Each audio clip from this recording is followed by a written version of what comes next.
I gotta turn that up a little bit. I don't want to get too high, but here we go.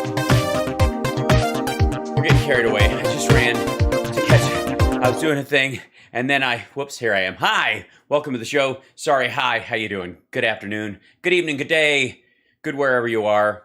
Thanks to those of you who joined us earlier today when Philip Ittner joined me on the morning show. It was a good time. It was a good talk. I'm glad he's doing well and he's safe and sound over there for the time being. It is a constant concern now that we have, I guess, personal investment in what's going on over there. It does change some folks' perception and anxiety levels because it is one thing to know people in the abstract are going through something tough. It's another thing to know that you have people that you're becoming familiar with who are in harm's way.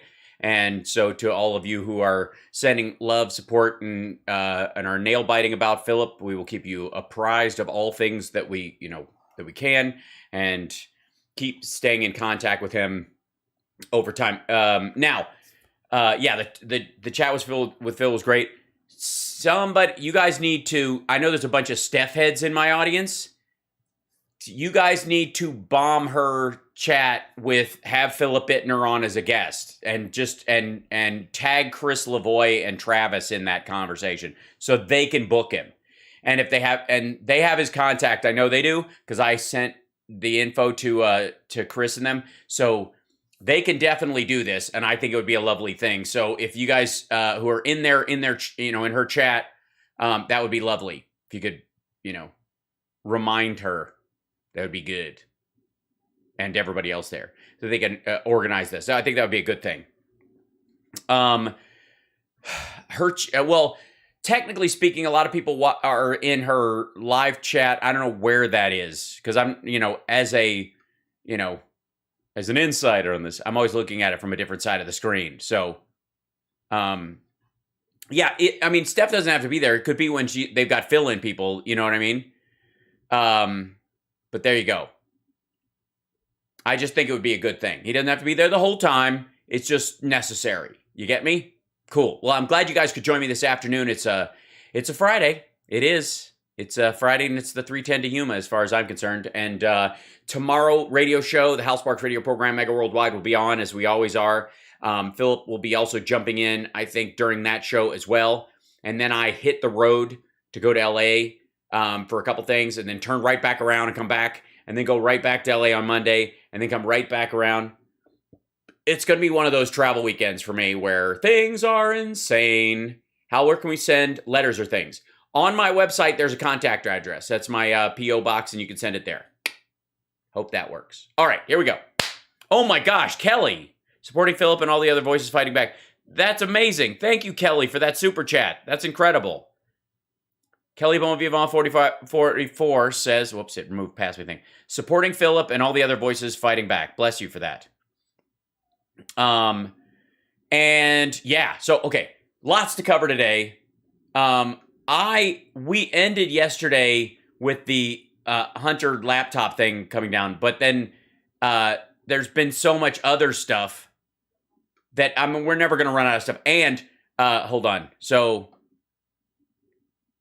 Trump called into Glenn Beck. I know I said being on Flashpoint is the anus of the internet, but the digital anus of it is this Glenn Beck logo. So technically speaking, and by the way, there's a reason why this little lightning bolt is in between the G and the B.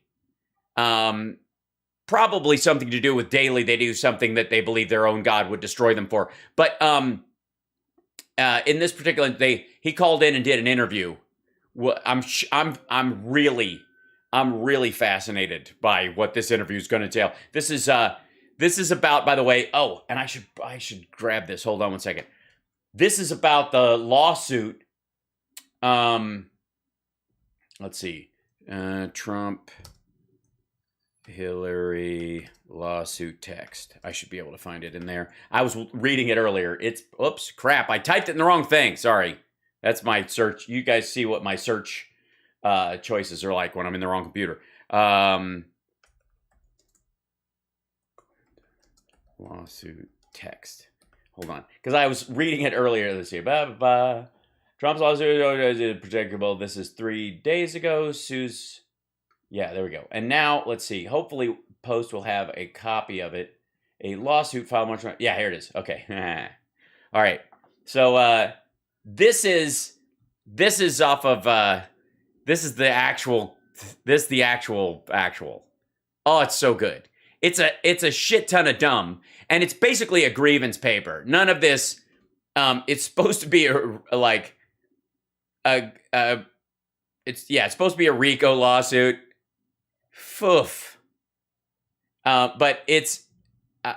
I mean, here I'll show you real quick before we even get into this, because he's going to delve into how great this is. I have no doubt, because that's the name of this thing. I'm not studying ahead.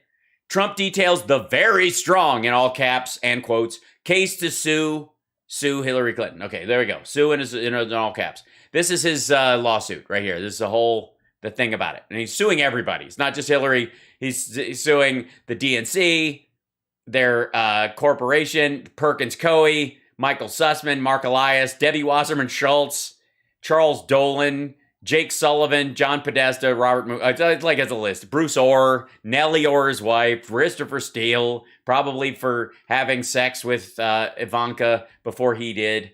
Igor Danchenko for just having a Russian-y sounding name. New Star, which is hilarious that he's suing them, but we'll get to that. Peter Strzok, Lisa Page, The Lovers.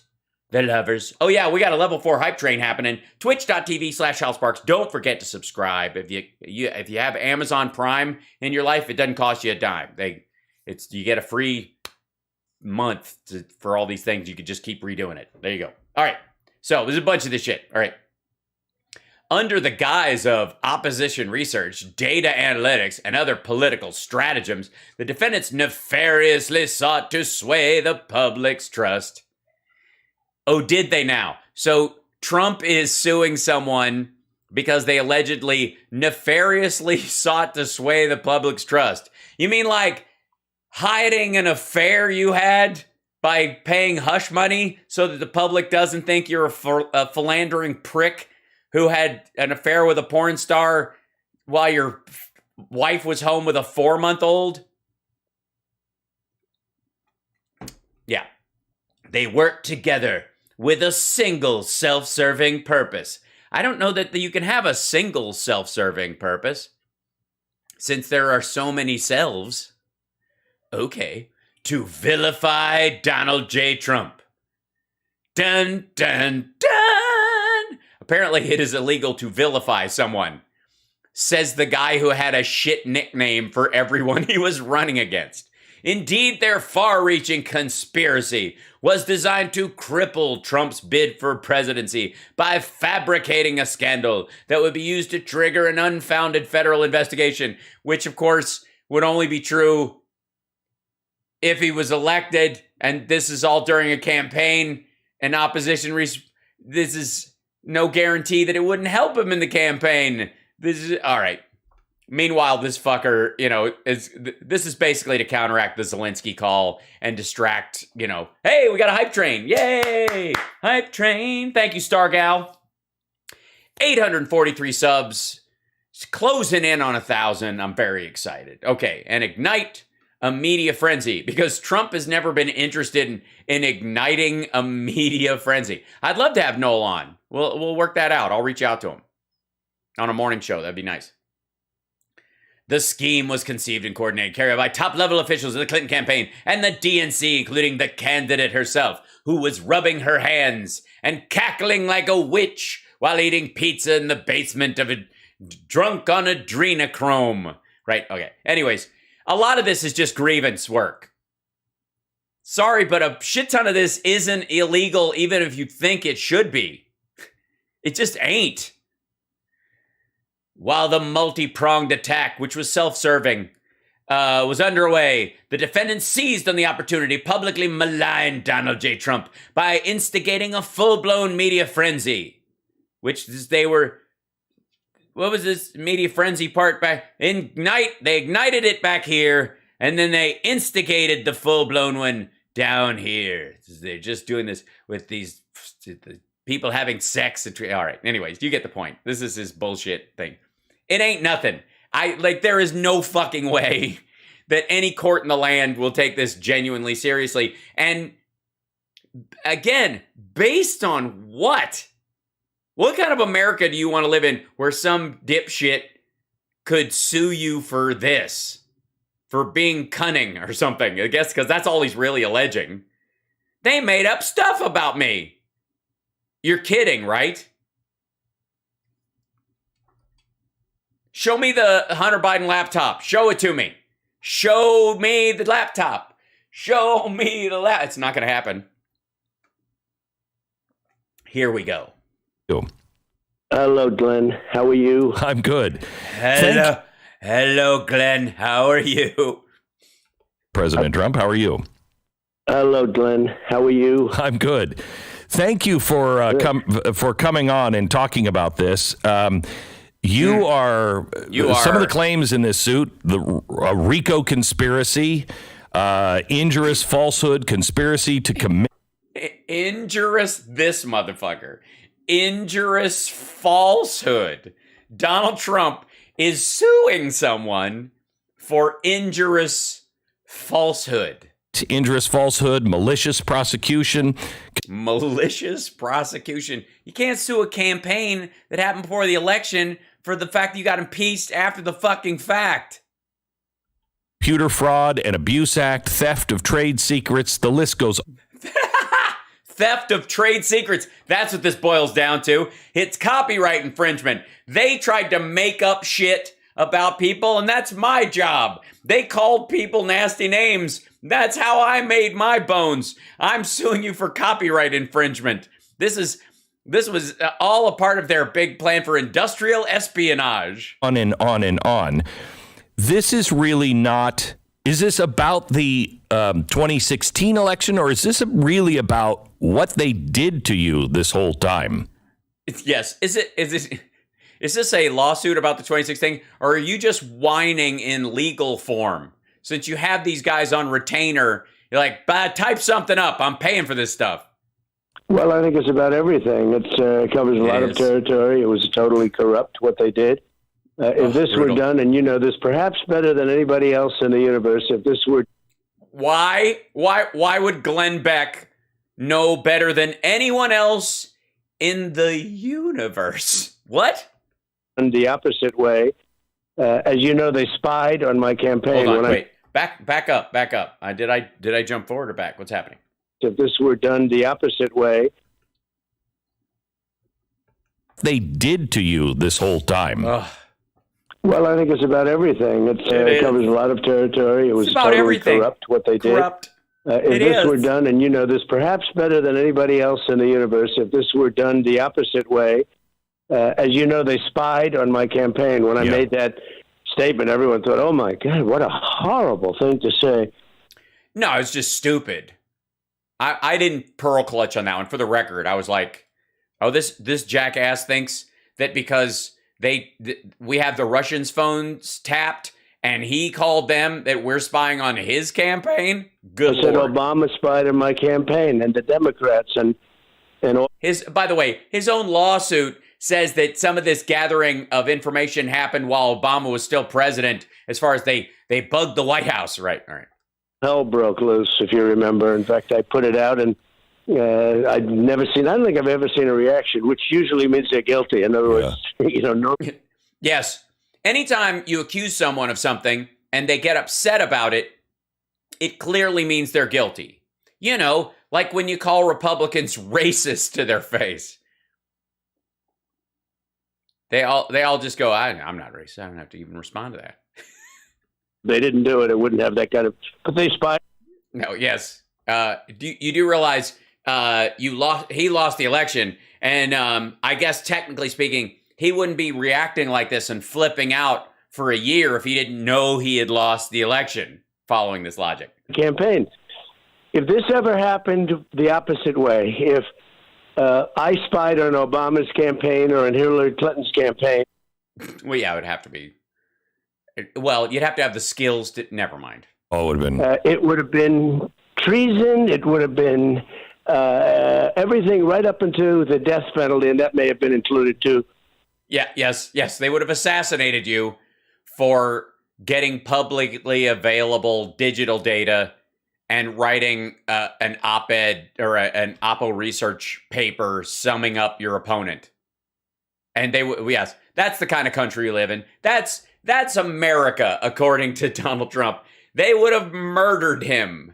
Yes, the American, that's what it would have happened. Good Lord. It would have been over. It would have been the biggest thing ever. But it didn't work that way. So we caught him, and we caught him cold, and we've been just building it up and watching. And frankly, we wish Bill Barr had the courage to do it. Yeah. Or do it. If only Bill Barr had been hired by someone who wasn't a complete asshole who knows nothing about anything that's in front of him and just picks people out of a hat based on comes highly recommended. That was enough. That just goes on sort of namesake and recommendation from people who know. If at least, someone with a shred of integrity, decency, and intelligence had hired somebody better in that spot. So, but we've decided to do it. Bill Barr was so afraid of being impeached, he didn't want to do anything. He got, at the end, he was so afraid of being impeached, he left. Afraid of being impeached, so he didn't want to do a damn thing. Oh, God, he's salivating again. Impeached. We're watching as Donald Trump slowly turns into Ann Ramsey and Throw Mama from the Train. Owen doesn't have any friends. I was robbed. What a dream I was having. Hillary Clinton was trying to kill me. Get away from me, you horse's ass. How do you not get impeached? Let's not do anything. Yeah, that's a good start. I think you can actually technically get impeached for not doing anything if you're supposed to be doing something.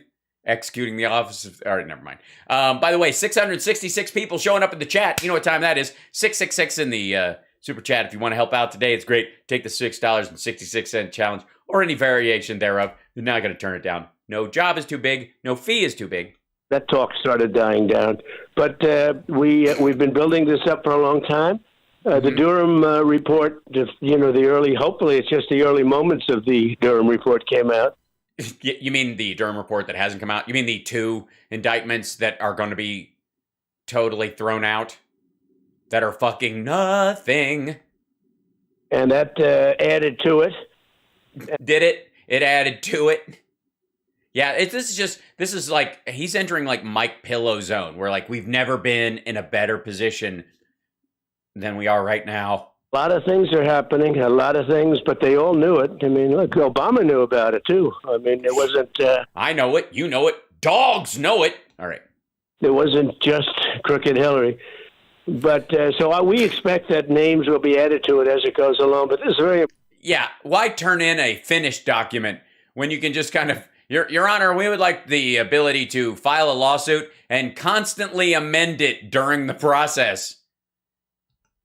But can you imagine if it were the opposite way and I spied on, let's say, Obama's campaign? He just said that. Look, I know a lot of people think this is Trump knowing that if you got to repeat the lie over and over again for the propaganda to take effect, like Bush said, or that he's got some sort of magical way of controlling and manipulating the listener and the media. I just think he's a repetitious old fart. And not only that, much of the stuff, when you think about it, took place beyond the campaign. It was when we were in the Oval Office. I know. They spied while we were in the Oval Office. So it wasn't just campaign, which in itself is... Well, no, technically speaking, when you're talking about it, you hadn't been sworn in yet. You were moving shit in. This was during the transition. That during the transition, a bunch of Russian phones were pinging in the White House and on White House grounds. These unsecured Russian burners were all showing up, like 1,000 hits.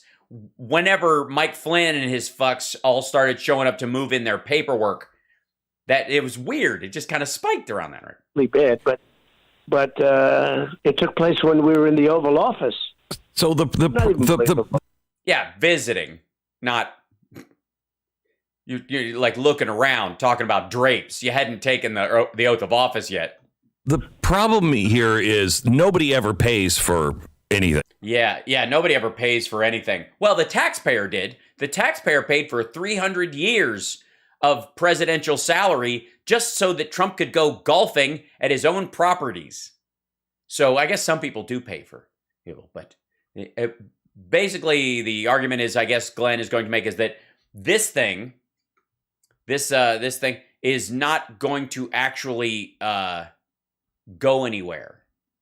Not because it's a poorly written piece of shit that rambles and makes no point and tries to sue someone for making you feel bad, which, again, I mean, this is one of the biggest snowflake lawsuits I've ever seen. They made it hard for me, and they look at my stuff, and that stuff. All right. And also it materially misrepresents reality in the first 5 sections? Where is it? Because I was reading a bunch of this. Hold on. Charles Halliday Dolan, who knowingly provided false information related to Steele, who reported the Steele dossier at the same time. Where is it? Sussman. It's probably later. I was reading onto this. Special counsel Robert Mueller, based on Durham. The full extent of the defendant's wrongdoing has been steadily and gradually exposed. Get on with it. It's steadily and gradually exposed. There's been 2 indictments, and both of them are fart air. But okay. To date, he's already issued indictments to Sussman and Danchenko.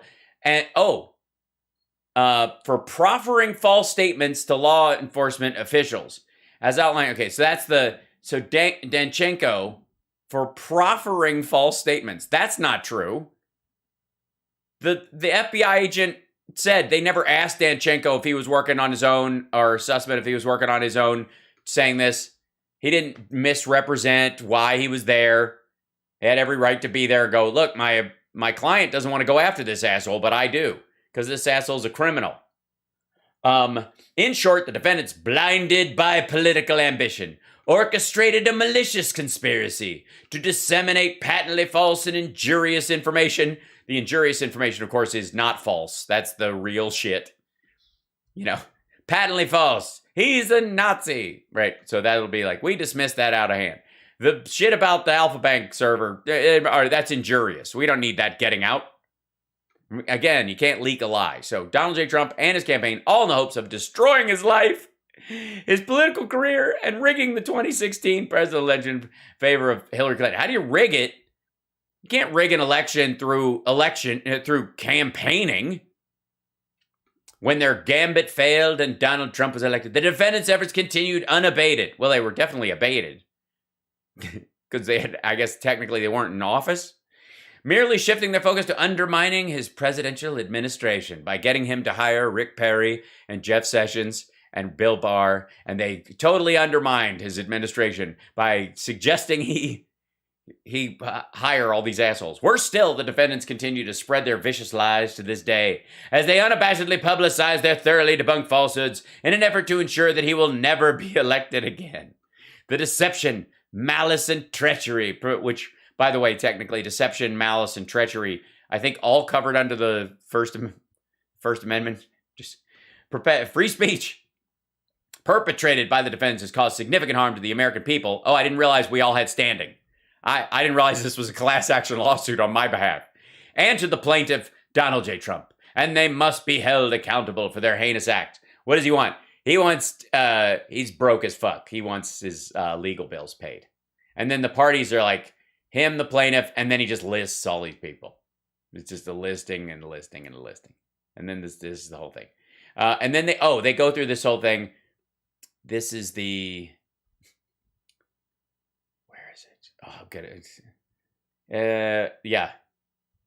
They go into stuff about, and around that same time, as later disclosed through WikiLeaks, which, by the way, Russia was linked to the release of these documents. Ask DC Leaks about this. Holy shit. Released confidential DC document shows the head of the DNC stated in an email that Clinton's Democratic competitor, Bernie Sanders, isn't going to be president. Yes, because he had a ceiling of 30% in the country. Even if he won the primary, he would lose in the general. Please, this is the same Ron Paul bullshit we heard for years. Ron Paul was never going to be president either. Anyways, so this is, but there's a lot in this. There are no consequences anymore in government if you're on the right side. Well, I mean, he means right wing, not right as in correct. And also, there are consequences if you're on the right wing side, which is you get someone else gets your job. You get chucked out of office. Actually, that's people are sick to death of it. But this is going now to I think his name is Donald Middlebrooks, and he was appointed by Bill Clinton. Which is a conflict of interest, in my opinion. That's right. We have a judge who was appointed by Bill Clinton, who knows Hillary Clinton very well, and all right. Because he knows Hillary Clinton because he was appointed during the Clinton administration? Hillary Clinton and Clinton, they were suing the Democrats, and we have a judge. This is the way it works for Republicans, you know. Right. And this is So I think it's a total conflict of interest, and that's unfortunate. Also, what is it? You just get a judge you appointed? You appointed 300 judges. You filed the case where you filed the fucking case in Florida. Yeah, this is the guy who threw out the lawsuit filed against Hillary over her using private email accounts and servers while she served as Secretary of State. And nobody could. So that was asked and answered on the federal level. He threw it out because there was no jurisdiction on this. You cannot get a private civilian filing a lawsuit because you think a crime has been committed and you want, you want discovery from the Secretary of State. Eat me. That he threw that out. Right. Nobody could believe That's what we have. That's what we have FOIA for, and voting. So what are the odds, or what is the goose egg? Fucking zero. Nothing. It's you own anything but real estate, you own a beer fart. And how do you think you're going to... I can't believe I'm asking this question because justice should be justice. I know. It's amazing. It's thank you, Glenn, for pointing out that sometimes, justice doesn't go your way. And I'm glad you care about that now. And not just about this asshole in Jan 6. Oh, wait. How are you going to maneuver around a judge like this? Yeah. Well, I think, and I talked to the lawyers, they called up and they said, we have good news and bad news. Everyone thinks... We have good news and bad news. Good news is we finished typing up your bullshit. Bad news is it's bullshit. The case is incredible. And I don't think I've ever received more positive remarks from people. They're so tired of nobody doing anything. I know. Yeah. And finally, somebody has the guts to file a frivolous bullshit lawsuit. Finally, someone has seizes the reins of power with worthless litigation, wasting the court and the taxpayers' time. Thank God.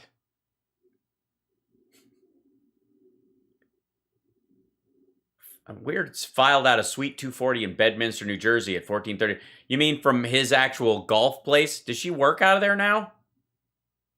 The Tick 10 Law Group? Really? In Deerfield Beach? Jury demand. The plaintiff demands a trial by jury of all issues so triable. Yeah, that's going to happen.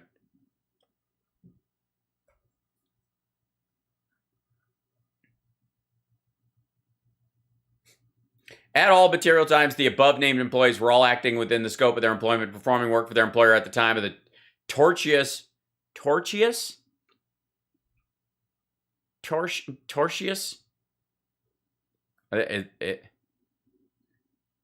Is that a legal term that's properly spelled, or torturous misspelled? Conduct, and therefore responsible for the actions of their employees. This is like, everybody's guilty. Everyone is guilty. Everyone has liability. Anybody, the janitor at these fucking companies. The nerve of these people. All right, never mind. We have them, and we've caught them. Tortious, thank you. And then Barr did... Thank you. Tortious is a civil suit term. Thank you very much, Flying Doodle. I appreciate that. Because Barr was lazy and scared. Hey, gee, it's almost like fish stinks from the head. You hired him. And he was scared. Contempt, they wanted to hold him in contempt. You remember those days? Yep. He didn't want any part of contempt, which means going to jail. And he Hi, Andy, Sarah. Want any part of impeachment. They were going to impeach him numerous times. So he didn't do his job. But if frankly, yeah, well, I and again, according to your lawsuit, let's see. According to the lawsuit that Trump filed, let's see if I can find this. What I just yeah. At all material times, the above-named employees were all acting within the scope of their employment, performing work for their employer at the time of the tortious conduct, and therefore are responsible for the actions of their employees. That applies to Bill Barr, as far as I'm concerned. And if you didn't want a fuck up in office, then a fuck up shouldn't have hired him. And it's very sad that he didn't, because this case is incredible. No, we have a judge who was appointed by the Clintons, and who threw out stuff like it was waste paper. And it's very unfair. So, yeah, there's nothing about this. This technically, I have to say, this lawsuit is not a waste of paper, but only because I didn't print it out, and he is slobbering all over himself. Adderall and speed benzos will make you salivate. Mr. President, you have government officials like Orr, Comey, McCabe, right? Seemingly actively engaging in this. We're waiting for the Durham report, but I mean, just assume people who took an oath, just assume the worst in them, Glenn. It's the Christian thing to do. You have Bruce Orr funneling the Steele dossier to the DOJ, right, and the. Yeah, it's almost as if he went, holy fuck, funneling it to the DOJ. Yes, you had Bruce Orr finding a gun on the ground and admitting it into evidence. They knew that it was false. No, they did not. They need a harsher punishment than just a book or something. I don't know. A lawsuit. But do you have any confidence that the Justice Department now is anything other than a political organ? I got your political organ right here, Glenn. It would be wonderful. We'll have to see. And this was accumulating for a long time. It's one of those things we're going to have to see. We're hitting them very hard. Oh my God! Say something. It's just one of those things. We've been accumulating it for a long time. This is a thing, and it's a shame, and we were cheated, and it was rigged, and everybody's against me. Right. More and more information is coming out. Even since we filed it, all of a sudden people are calling. People are so happy that a case is finally being filed. Yeah, they're so excited. All over Telegram. Against these people. It's the talk of Truth Social. The two lovers, they go out and they sue the government because they haven't been treated well, and yet they were using servers and everything else. The whole thing is crazy. They were using servers? Wait, Strzok and Page were effectively using private email servers? What? I said I've got to do it. I'd rather not have to do this. I'd rather have government handle it. This should be handled by government. Yeah, I'd rather have the government do this for me for free. Like a legal welfare queen. But it can be handled by us very strongly. And this is a very... Yes, it is very strongly. Very strongly. This is so strong. Strong case. People that read this case said, wow, this is a strong case. And this case... That's what they said? They read this strong case and they were like, wow, this is a strong case. And then they handed it back to me and went back to the omelet bar. And it was amazing. It's such a quick read. They go, yeah, this is a strong case. And they hold it in a way of honor like this when they hand it back to me. And they go, this is a strong case. And they do that, that eye roll, eyebrow lift you do when you really mean what you're saying. Yeah, this is a strong case. And then they laughed after because they knew what was going to happen to Hillary Clinton. Bill, now the problem we have, though, is if you have a judge that's going to throw out the case and you have to go through appeals, I think you have a great appeal section, but we'll see. But we have a great appeal section. Chapter 4. How do I appeal? How do I appeal without you? It's very fair. So we'll probably ask for a recusal, maybe a change of venue, but not a change as much as a recusal. I think. Yeah, not so much a change of venue, because then we would have to go to a district outside and provide standing. And I don't want to. I'm currently Putining my golf courses right now. I don't leave those places. It's amazing. One of the defendants in the case is a former State Department official and spokesperson for Clinton, Philip Raines, and he tweeted yesterday, I think this is hysterical. He looks forward to deposing President Trump. I'm not too concerned. They're laughing at this, and I have to tell you, it is funny. Does Trump, hold on, does anybody think this is Trump, that as he said this, that Trump's like, wait a minute, they can depose me? Like, yeah, you get discovery in a civil suit. They get to ask you whatever. You can't avoid being deposed in a suit you brought. Just as a spectator here. Yeah, that's Glenn. He's not really invested. You know what I mean? He's just, I'm an outsider looking in, Mr. Former President. You are probably the most investigated man on planet Earth. Yep. Yep. Nope. Every single intelligence agency, at least in Five Eyes, and I'll bet you it's all around the world, every newspaper, every reporter, every journalist have dug through everything, and you're pretty clean. So, well, except his taxes, I think, What do they think they're going to get from you? Well, I think part of what a lot of people expect to get is, did you ever tell the bank your properties are worth this much, and the tax man, it was worth this much? Because it looks like that on here. Where were you when this happened? Were you in Weissman's office when he signed off on this? Did you suggest this? Right. Position. Yeah.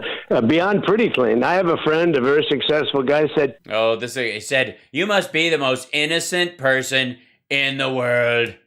You're the cleanest man in history. I mean... You're the cleanest man in history? The fuck? Was it Ronnie Jackson? Was he licking a brown fingernail at the time?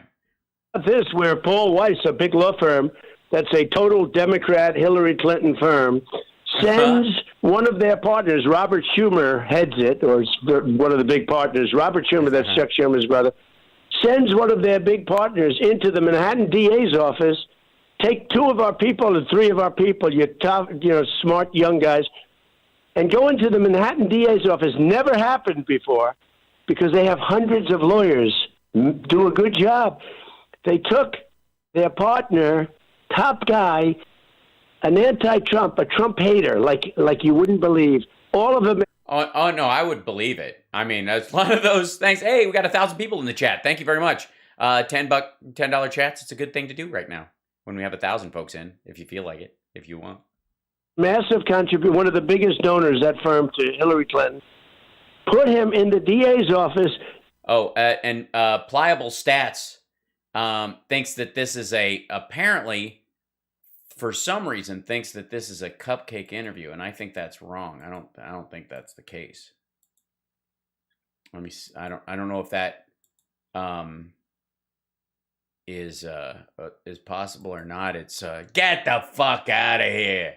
I'm sick of this bullshit. What was he talking about? The number 1 guys at the Manhattan DA. They just let him skate. He's bought his way out of every fucking thing. Prosecute Trump. Let's get Trump. Now we can get him. And Vance. Yeah, it's weird how everybody who sees the evidence against you is like, fuck this guy. Vance, whose father sold the Panama Canal, as you know, for $1. In the worst, perhaps the single worst business transaction ever made by our country. I don't know. Did you ever see Jeffrey Epstein's real estate transactions? $70 million apartment in New York for $1. I mean, considering what happened there, you went there. I've never been there. You've been there. Glenn, ask him what Jeffrey Epstein's $70 million $1 apartment was like. And Cy Vance, instead of using one of his hundreds and hundreds of lawyers, of course, he used 20% of, I heard close to 20% of the DA's office, hundreds of lawyers. 20% was used on this instead of the murders. Yeah, it's weird how he used all the accountants and the detectives that work on financial crimes to go after financial crimes. Why aren't they out looking for murderers? You know, maybe that's what we need. We need to tax refund the cops. Send out with every police officer, send out a fucking accountant. That'll do it. What the fuck do you think they're going to find at a murder scene that a detective's not going to find? A receipt? Aha! He paid retail for the knife. The fuck? Drug dealers, the crime, the street crime in New York, which is Yeah, the street crime, which is way worse than the just indoor crime. It's more portable.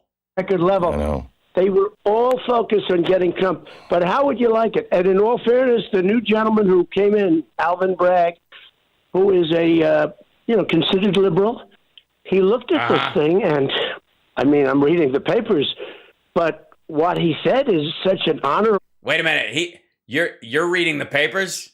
Your lawyers didn't tell you, like, hey, he's dumping it downstream because the feds are coming after you. He couldn't believe it. I heard he was very disturbed by the fact that they sent a team of Hillary Clinton Trump haters in to prosecute Trump. Yeah. From a firm that's 100%, that's totally against. Yeah, it's so weird how a group of lawyers, people who represent the most reprehensible fucks in the world, once they see the boxes of evidence against you, it's amazing. These people would work for OJ, but you... It's one of the main Democrat firms. I think the main Democrat firm. Yeah, no, there's like two big Democrat firms within this Democrat. It's basically, there's this one, and then there's George Soros, attorney at law. And I think they have tremendous legal liability. But he sent this sleazebag in to get Trump. Think of this. They sent this guy in to get Donald Trump. So he acted as a prosecutor. And you weren't even there. You were at another site entirely. Like, you don't work there. Why was he looking for you there? He's a never Trumper who contributed to it. So it continues. But Alvin Bragg saw that, and he also saw, by the way, the banks weren't hurt. Trump's statement is very powerful. I have a great statement. My statement is so strong. It's a great statement. Yes, that's what you need, a statement. Nothing's more important in a legal proceeding than a statement. You made a strong statement. Filing something, a defense, fuck that. And all of the other things. And all of it. Think of everything. That. They sent a Trump hater to act as the... Well, in the defense, it's getting a lot harder to find somebody who isn't a Trump hater these days. I know you only surround yourself with like rally crowds and bullshit artists, but they can't fucking stand you either. Let's be honest. None of the fucking staff at Mar-a-Lago like this guy. You kidding me? Nobody that works for him likes him. Leeches don't like the hippo. They're just there because that's how they survive. To bring down Donald Trump, and they still couldn't find anything.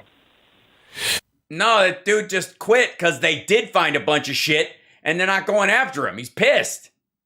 One of the guys who worked on it is like, you committed multiple felonies. Dude, the dude resigned in protest. I'll gotta live with this. Hey, Glenn, interrupt him. You gotta live this life. Okay? I know. A lot of fun. I did it. You gotta live this life. Elvis, want some lemonade? Lemonade. Job as president. Right now, you wouldn't be in Ukraine. 100%. Russia would not be there. Yeah, right. You wouldn't be there. Russia wouldn't be there. Glenn, it wouldn't be broadcasting from Ukraine. He'd still be pretending to get people out of Afghanistan, but only if they pass a Christian multiple choice quiz. 100%. I spoke to Putin about it. I know that Putin's attitude toward Ukraine better than anybody but his closest girlfriend, okay? Oh, all right. Anybody but his closest girlfriend. Wait a minute. What kind of relationship did you have with him? River. How in the what? His closest girlfriend? Rock your shorts and bend over, Mr. Babar. What are you talking about? I know his attitude. That I know all about him in Ukraine. I said, don't ever do it. Don't ever do it. And I told him why. Watch and girlfriend. I'm not going to tell you right now, but I'll tell you at the right time. Yeah, I won't tell you. I won't tell you now, because then you would know it's bullshit. But I'm going to pretend a couple weeks. 2 weeks, Glenn. 2 weeks after this is, not 2 weeks from now. 2 weeks after this is over, then I'll tell you. And then basically, you know what? I got other shit going on. So I tell you what, after 2 weeks, my healthcare, no, 2 weeks after my taxes, that's the healthcare plan. So 2 weeks after the healthcare plan, then 2 weeks. God, that's 6 weeks. 2 weeks. Tell you what, 2 weeks from a date of your choosing, 2 weeks from whenever, then I'll tell you. As long as that's an abstract date with no actual number attached. And he would have never, ever made the move. So we have a rigged election, and because of a rigged election, we have potentially millions of people dying, because this thing could spiral into a nuclear war. I think it's the most dangerous time in the history of this world because of nuclear. Because of nuclear. That's right. Yes, we've never been on the verge of nuclear catastrophe before. Had power like this. And I think that right now we have a president that's grossly incompetent, that's being laughed at over there. That's not actually. So you're reading about your New York stuff. You're reading glowing quotes about yourself, and you're just ignoring the rest of the news. Is that how this works? No relationship. He just sits there. Everyone's talking, screaming, and the other leaders, they're all at the top of it. Hang on. Hold on.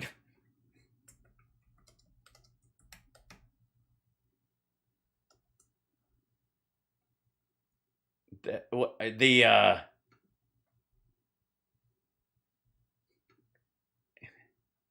did they what?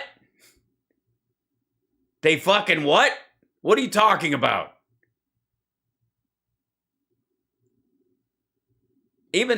Look who's standing right. Even this fucking dude. Christ Almighty. He just envisions himself, doesn't he? That's what's happening. He's just bullshitting. He's just envisioning himself at this point. Like, they laughed at us. They're laughing at us. We're the laughingstock. When he says we're the laughingstock, he still thinks he's president. We have a president that's incompetent and a laughingstock. He still thinks he's president. That's what he's saying. That's why he always speaks about himself in the third person. Amen. He's just watching them talk. The whole thing is horrible. He's just watching them talk. Christ. This guy's, the scars this guy has from his time as president. I mean, this is basically like ego PTSD. This should have never happened. Ukraine should have never happened. Yes, Ukraine should have never happened. What he means by that is that the USSR should have never been broken up because Putin would have been happier and there would already be a Trump Tower Moscow. God damn it. Find myself in the weirdest position at night.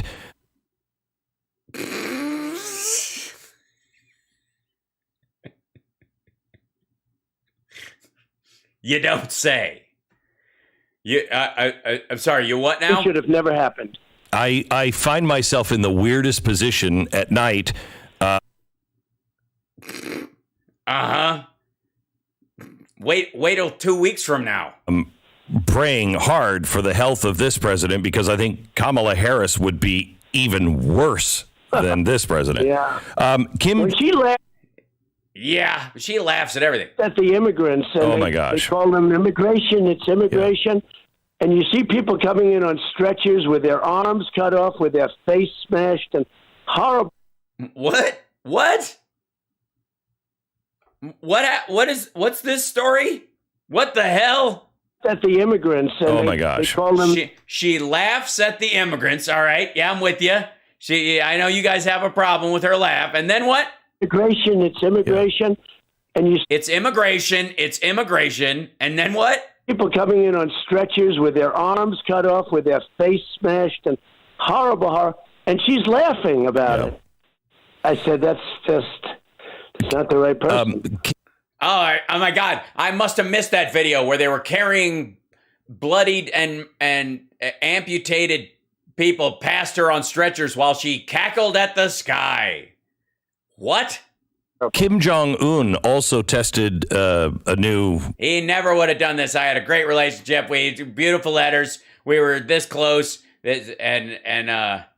Ballistic missile. If you think you're in a weird position at night, Glenn, you should see me. Oh, he's having fun. What are we looking at? He's having fun. That's the former president of the United States, the man who got the presidential daily brief, folks. There he is. That's a split world. They're now talking about, the dollar going away and that's what they're saying. They are now talking about the dollar going away. Never have we seen more insightful political and economic commentary than Glenn, the dollar going away, Beck. Honestly, how many people... A new digital currency. I mean, this is insanity. And I don't think people understand what this administration has done with these sanctions that will crush the dollar. I don't think people understand. If people don't understand that the ruble is the dollar is the ruble, and when you get most of your loans through Deutsche Bank, the fuck are you supposed to do? How that's going to affect their lives. Yeah, think of all the things you buy with rubles, like Facebook ads and hookers. Right, Glenn? That's true. Well, I know sanctions better than anybody because I sanction. Yes, you know sanctions better than anyone. That's right. The hell out of Iran, and they were ready to make a deal until the election. We would have had a deal within 1 week after. Oh, 1 week. Okay, so we got to add that. So 1 week after the Iran sanctions, then 2 weeks after that is taxes. 2 weeks after that is healthcare plan. Then Glenn then you could start asking him for a date 2 weeks later about the story about what he really said to Putin. The election, they were ready to make a deal, and I had the sanctions. But people don't understand that when you do sanctions, it hurts us as much and sometimes more than it does the country. No, it fucking well does not. So you were against the Iranian sanctions then? What the fuck? Sanctioning. And what it does is forces these big countries like Russia or others. Are there other countries at this point? Doesn't mean you don't do them, but you have to be very careful because it forces them to use other instruments, not the dollar. Other instruments. That's right. It forces them to make money the old-fashioned way. Putin's going to end up on his back, and that's making rubles the worst way possible. Different ways. They sell their oil for gold, or they sell their oil, and all of a sudden you. Yeah, that's what they do. Yeah, that's going to happen because everybody else wants to give Russia their gold. Wow, half the world is now off the dollar. It used to be, the currency when I left. It was very powerful. As an example, we used very strong sanctions on Iran, the strongest ever used up until that point. But that deal would have been solved, and we would have been right back on the dollar, and they would have been fine, and everybody would have been happy. Yeah, it would have been happy. The Iranians would have been happy. They would have had a lot of dollars. They would have used dollars, the Iranians, and it would have all worked out, right? It was all set to happen. Do you think? I'm sorry. Yeah. Do you think? Yeah, no. Hey, Glenn, don't interrupt him when he's being eloquent and insightful. AKA keep talking. Mr. President, that if this continues to spiral out of control.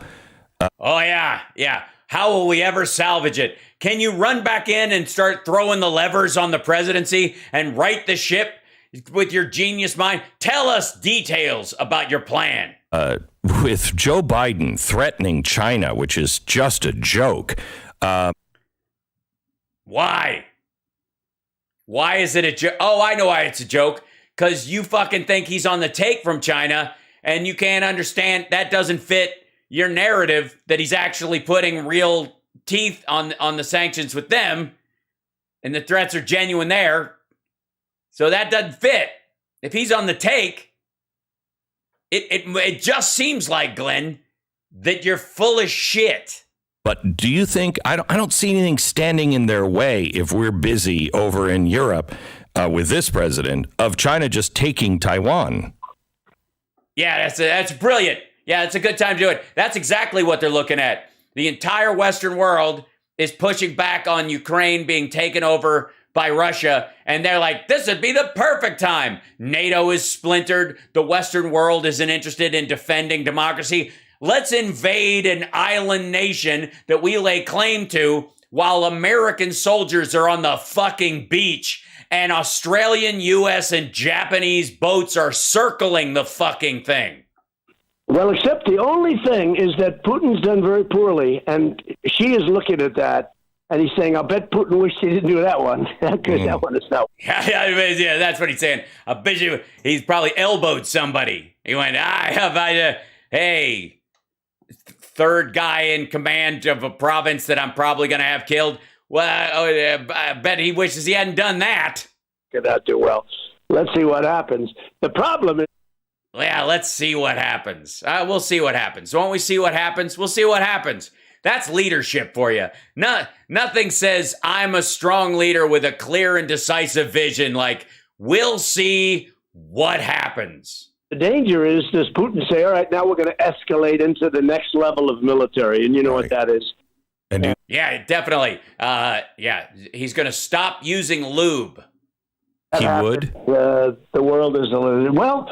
He doesn't want to lose, I can tell you that. It'll be very interesting to see because he doesn't want to lose the war. So if he has to lose his life and the entire country by being pelted with nukes, that's just how it's got to be. That's how we win. Look, I knew him very well. This would have never happened. Now people say, what would you do now? And there are things you can do now, but we had all the cards before he did it. All the cards. And I thought he was negotiating when he moved the troops. I didn't, I really thought. Yeah, it's a good way to end this interview. You got a couple minutes left before they fucking broom you.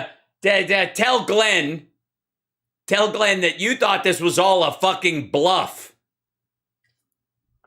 It was a great negotiating posture. He stayed with troops and he wanted to get certain things. And they should have been able to do something, but he wouldn't have done it whether he got it or not. He would never have done it with me there. But he's a guy. Yeah, he's a guy with a lot of dreams. You cannot have him lose face. How do you give him... Why? Fucking why? Why is that a real thing? What do you mean you can't have him lose face? Fuck him. Who cares if Putin loses face? He's a shit leader. This is the worst military debacle in modern history. The biggest damage being done to the Republican Party right now is that this whole endeavor makes our Afghan exit look like looks like Prancer size. A win here. I mean, why do you fuck him? No, he doesn't get a win. He doesn't get to win. His people around him have to pretend they still want a fucking country. Fuck him. You don't get to fuck up this bad and come away with a win. Have you been looking at this? The Ukrainians are kicking his fucking ass, you dimwit. Would you solve this if you had to walk in right now? Yeah, here we go. That's what we've been waiting for. Enough of this. We'll see what happens bullshit. Details. Details. Give it to me, big boy. Come on. Let's make it happen. God, let's hear it. What would you do? You walk in. Let's hear it. Come on. Walk right in, and you got everybody's like, all right, Biden's going to step aside for a second. Anything you want to do, you can do it. What would you do? End this thing. How do you solve it? And don't just say it never would have happened, because that's exactly how I will know that you're a fucking moron. He's not going to walk away a loser. How do you give him a win? How do you? Hey, asshole, he is a loser. What the you think they're still in Afghanistan, you dumbass? Well, see, I don't think a win anymore is the NATO thing, that they're not going to go into NATO, because that's not, you could have had that before. They should have had that before, but it was never put. All right, Ukraine should have been a part of NATO already. Okay.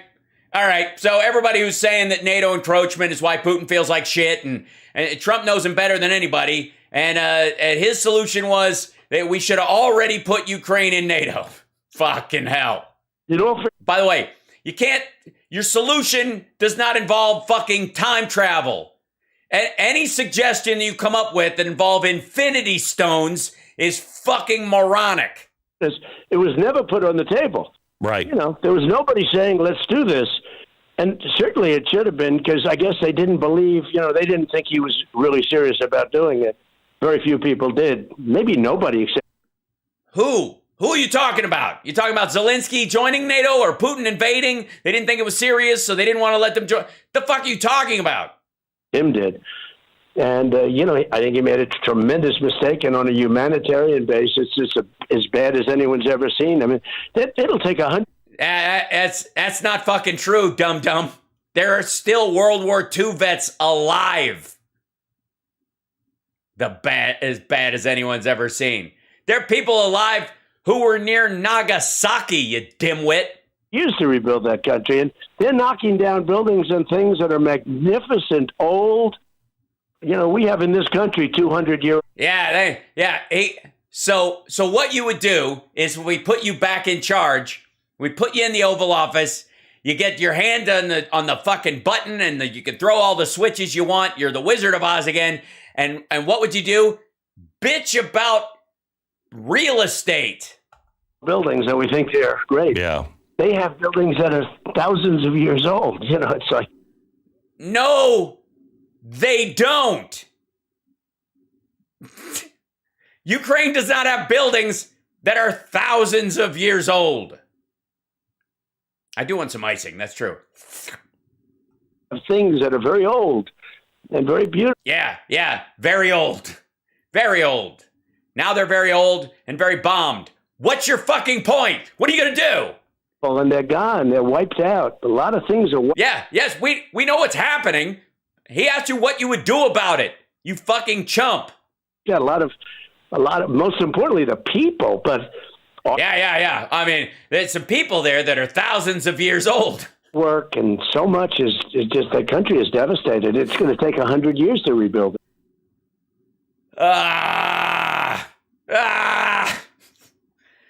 Answer the fucking question. Jesus.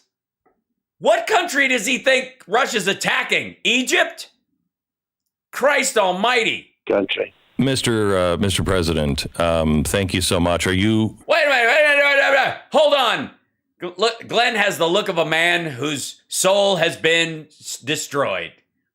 He's Trump has taken his ego and his sense of help and hope and marched a mud hole in it and stomped it dry. May I remind you, the fucking question is, if you were in charge, what would you do? And the answer was, they have old buildings that are thousands of years old that are going to take hundreds of years to rebuild, and not to mention the people. Are you looking forward? Do you see more things coming from? Yes, there are things happen. He sees more future in the future. What the fuck? The Durham report that will help your... No. You don't get to... What are you looking at the ceiling for? The answer is not on the ceiling, Glenn. Well, I think so. I mean, it looks like he set a foundation. And if you look at a foundation for this is a lawsuit that is thousands of years old. And if we let these Democrats invade it, it will take hundreds of years to rebuild. Like, Jesus Christ, this dude is fucking dumb. These are Hillary Clinton people, and he's got a very strong foundation. And you look at that, and now you look at the Times where they did. I thought that was another terrible story, really terrible. They knew all about Hunter Biden. They said they misread it. They knew all about Hunter Biden and the criminality and made a 17-point difference. But we won it anyway. We got 75 million votes. We got more votes than any. He's got to cut you off at this part. Otherwise, you'll get his clip pulled off of fucking YouTube.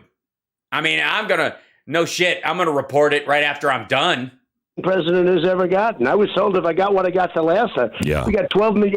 If I bought what I bought the last time, I bought my way into the presidency again. And then, God damn it, all these people got to vote. More votes. I was told if we got what we got the last time we went. So, I think that a lot of things are going to be happening over the coming year. Yeah, that is true. A lot of things are going to be happening over the coming years. These are the kind of predictions that can get you a job on Flashpoint. The man is a prophet. He's like Dopestradamus or Nostradamus. You're lucky to be doing what you're doing because your show is going to get very interesting. Your show is, it's going to get very interesting. It sure as fuck isn't now. So is the world, unfortunately. Hey, dumbass, he thinks the world's going to end. Unfortunately, because much of it is sadly, I have to say. Yes. Mr. President, thank you so much. Yeah, much of it is sadly. Well, unfortunately, because much of it is sadly, I have to say. Yes. Mr. President, thank you so much for talking. Yeah. Remind everybody that the future is dark and full of hatred and terribleness, even though I will be making a huge jump in the ratings covering the total destruction of humankind. To us, I really appreciate it. This is something that every American, I don't care who you voted for, how you feel about any of the people. I'm going to go out on a limb and say this part is bullshit too. Are involved here.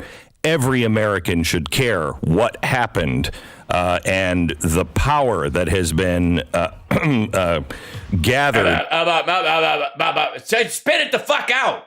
By Hillary Clinton and the DN. The power that has gathered by Hillary Clinton's not the fucking president. She didn't even run the second time. The fuck are you talking about? She's a private citizen, just like her husband. See, and how corrupt we have become. This we won't have. Well, that is true. Touche, Glenn. You are corrupt. Trump's corrupt. Stu's probably corrupt too. Fuck him. Fair elections and won't have freedom until somebody pays a price for what has happened. Yeah, we are totally shut down in America. We don't have any freedoms left. There used to be a time when a cupcake could go on the internet, say whatever the fuck he wants, swear up and down, and get on any site.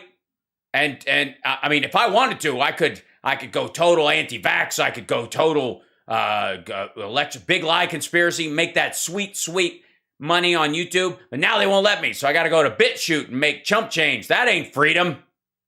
Thank you very much, Mr. President. Appreciate it. Thank you, Glenn. And we have a very corrupt media. Remember that. I know. Very corrupt. Well, that's rude. Glenn is in the media.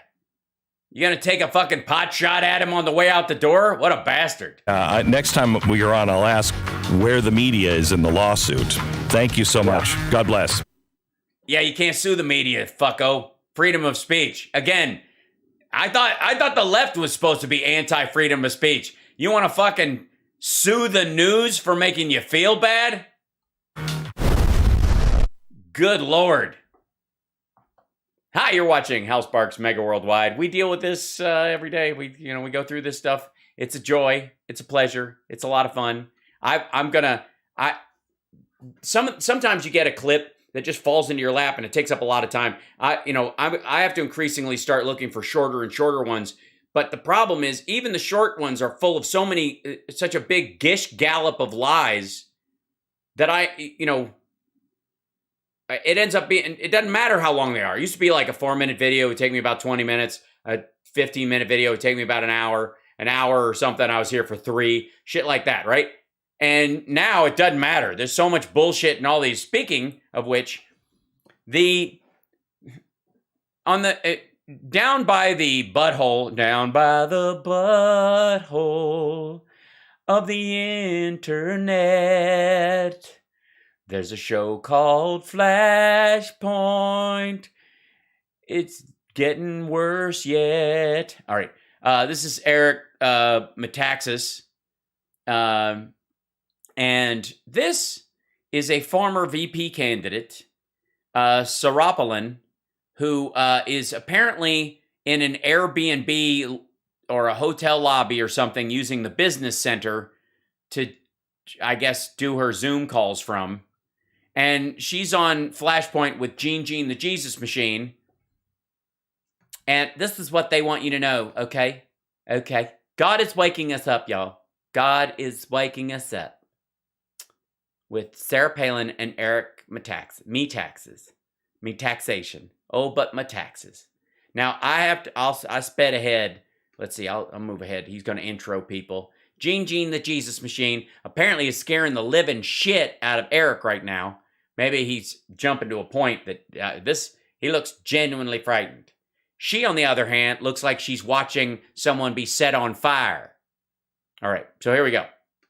What's happening in America, there seems to still be this veil over most Americans' faces that it doesn't understand what they're really looking at. We seem to... There is a veil over America's faces, so they don't understand what they're looking at. Fucking hell. Caught in this. We know the mainstream media is lying and the print, but it's so hard to get real... What was that edit? What happened to Eric right there? The mainstream media is lying and the print, but it's so hard to get real facts. We're still kind of in a fog. It feels like we're walking around without the reality of the truth.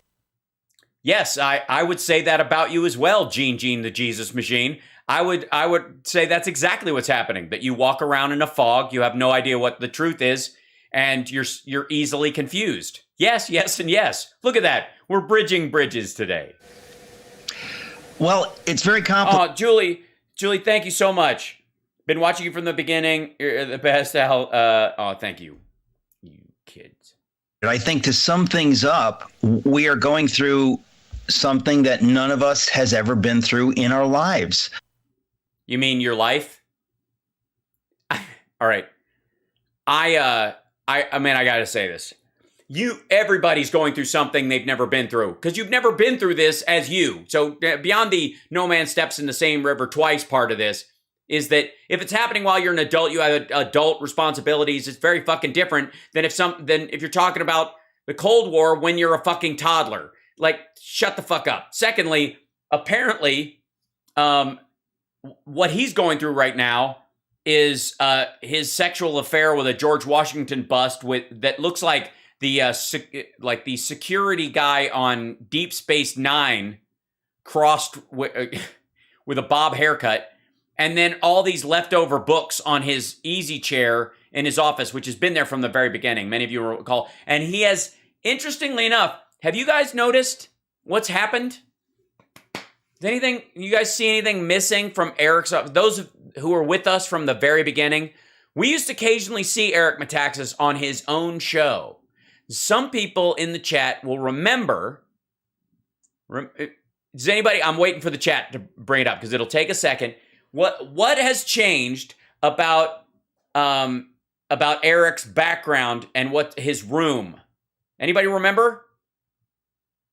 What's missing? What's curiously missing? I know somebody's going to do it. Somebody's going to spot it. Oh, sorry. HAL Station Identification. Yes, you're watching HAL Sparks Mega Worldwide, where I ask the deep and abiding questions. What has... Pretty close, Brenner. You're close. Yeah. Yeah, he gets on Alex Jones sometimes. But that's because he's close. Giant dildo is the closest thing so far. Poster of Ivanka, somewhere between there. Trump poster, you're getting closer. You're getting closer. He had a giant Trump cardboard stand-up. You guys remember that back in the day? He had one of those big cardboard stand-ups to take so you can look like you took a picture. He doesn't have a gun. He's not one of those guys. He's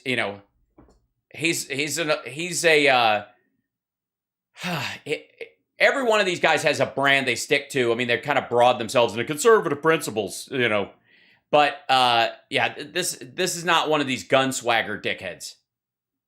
Remember that? You guys remember?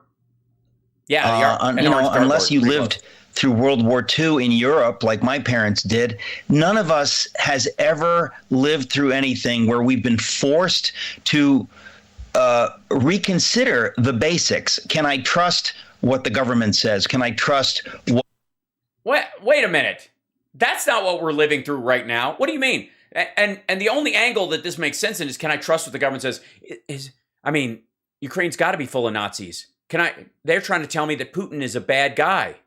Can I even trust that? The fuck are you talking about?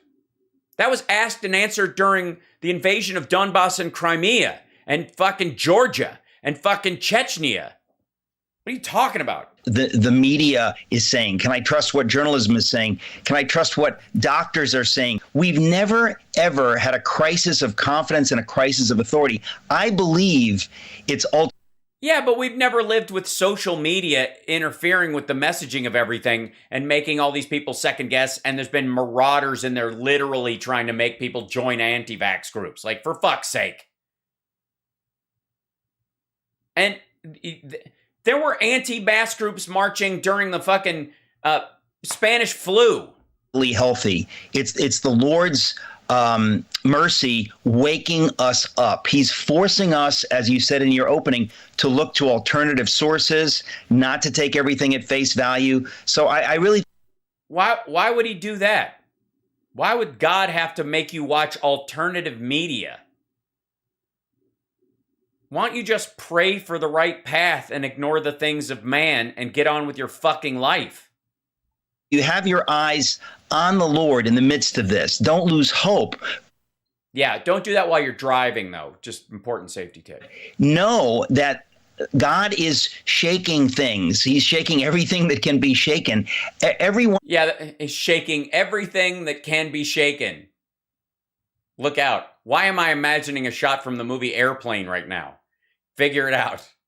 God is shaking everything. He's shaking his bacon. God is shaking his moneymaker. It basically, the earth is God's Etch-a-Sketch, according to this dickhead. Our news organizations that we... like God going, yeah, fuck that. That's basically, here's my impersonation of God creating the earth at post-Tower of Babel. Oh, these assholes. That's it. Would have trusted 20 years ago, 10 years ago, 5 years ago. We're really being forced, and it's not easy because Americans are very trusting people, but we're very trusting, and somehow people are not watching this en masse. They aren't. It's curious. I mean, this video, this video's been out for 2 days, where they posted it 2 days ago. It went up here, but this is the episode was 2 days ago, and they posted this clip today. 6,000 views. They've got 637,000 subscribers, and a hot guest like Palin, and so God is obviously shaking. Forced to see. God is shaking up their ad rev. That yes, we've been lied to. People have abused their authority. So it is. Yeah, but enough about youth pastors fucking kids. Real shaking that's going on. But I just want to encourage people that the good side is that tons of people, many watching right now, are waking up. And if things hadn't gotten this bad, if this madness hadn't been unleashed, it's cultural Marxism, it's transgender madness, it's every kind of madness we never dreamt would come to America. But because these things are happening, wait a minute.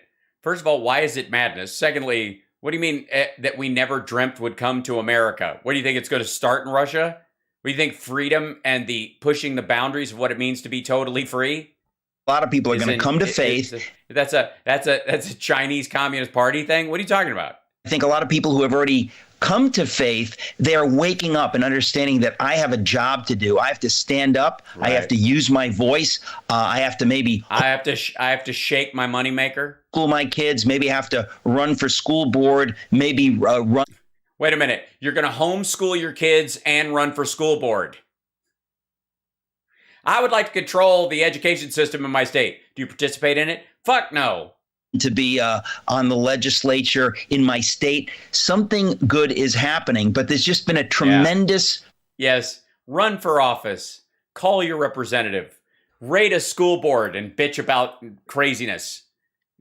We've never had movements in the states full of lunatics. But I do think that it's God's mercy. I agree. It gives God's mercy indeed. You know, I go to you, Governor Palin, on all of this. Of course, welcome to the program tonight. Yeah, thanks for being here. God's patient mercy, something. I don't know. I agree with it. Whatever you said. I was reading. What? Again, but I want to know. You know, many American families. This is attacking family. Oh, you're not going there, are you?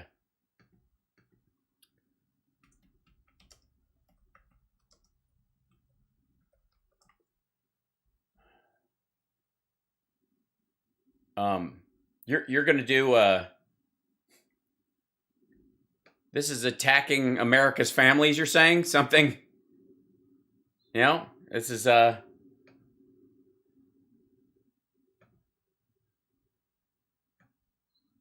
attacking families. It's a tumultuous time. Track Palin's domestic violence. Bristol Palin's first pregnancy as a minor. They've had Johnston's entire existence. Oh, God. Hi.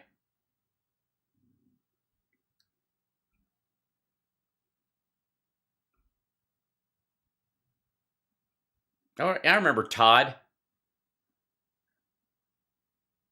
Oh, the drunken brawl they had at that thing. This is an attack on family. That's what it is. That's what we're seeing. In all honesty. This is like articles about her in Alaska. You know, if all you have to do is go to the gas pump to realize, wait a minute. Yes, all you have to do is go to the gas pump and realize that families are being destroyed. Got half a tank of gas and look what it costs. It's really rocking the American family, isn't it? No, it isn't.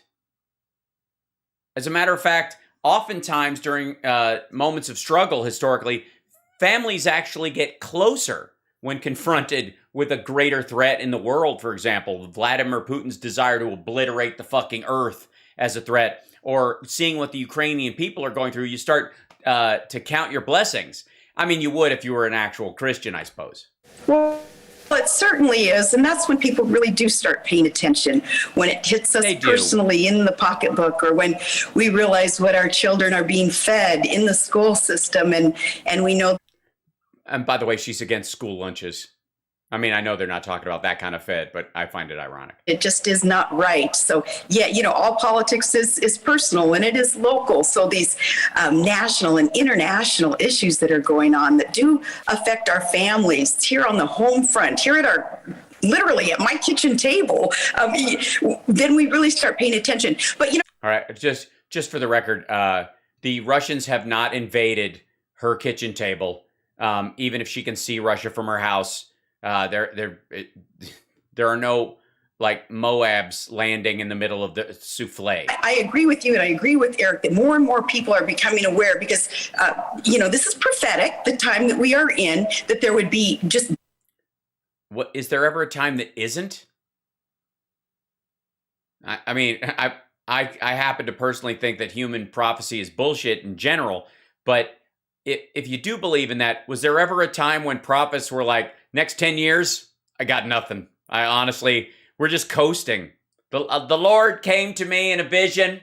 He spoke to me from a ray of sunshine and said, I don't know, make some plans, go on vacation. It's, you know, basically you should look into your 401k. The Lord spoke to me about my 401k and said, ye shall live in a time of basic retirement. I mean, there'll be wars and rumors of wars, but when is that not true? Deception running rampant. So we expect it, especially believers. We know it's coming. A lot of people. I did not know that believers had so much invested in this. I'm going to have to start listening to the lyrics of Justin's albums. Oh, they have been aware. They have been awakened. They just haven't been empowered. They haven't known what to do about the problem. Yeah, that's the problem with God's guidance. He just, go forth. And he just said, go forth. And then I think we lost, maybe, Lord, I'm in a canyon. Reconnect. Boom, boom, boom. Boom, boom, boom. Hold on. God's Skyping me now. Oh, it cut off again. Shit. All right, well, let's just do the go forth thing, and then we'll figure it out as we go along. It said something about stand up and do things, and then he was it got a little crackly audio-wise. The challenges, the deception that's out there. So I'm encouraged, knowing, as you were suggesting, Gene, more and more people, though, are being empowered. They're understanding that, hey, we've got to stand up and fight for what's right.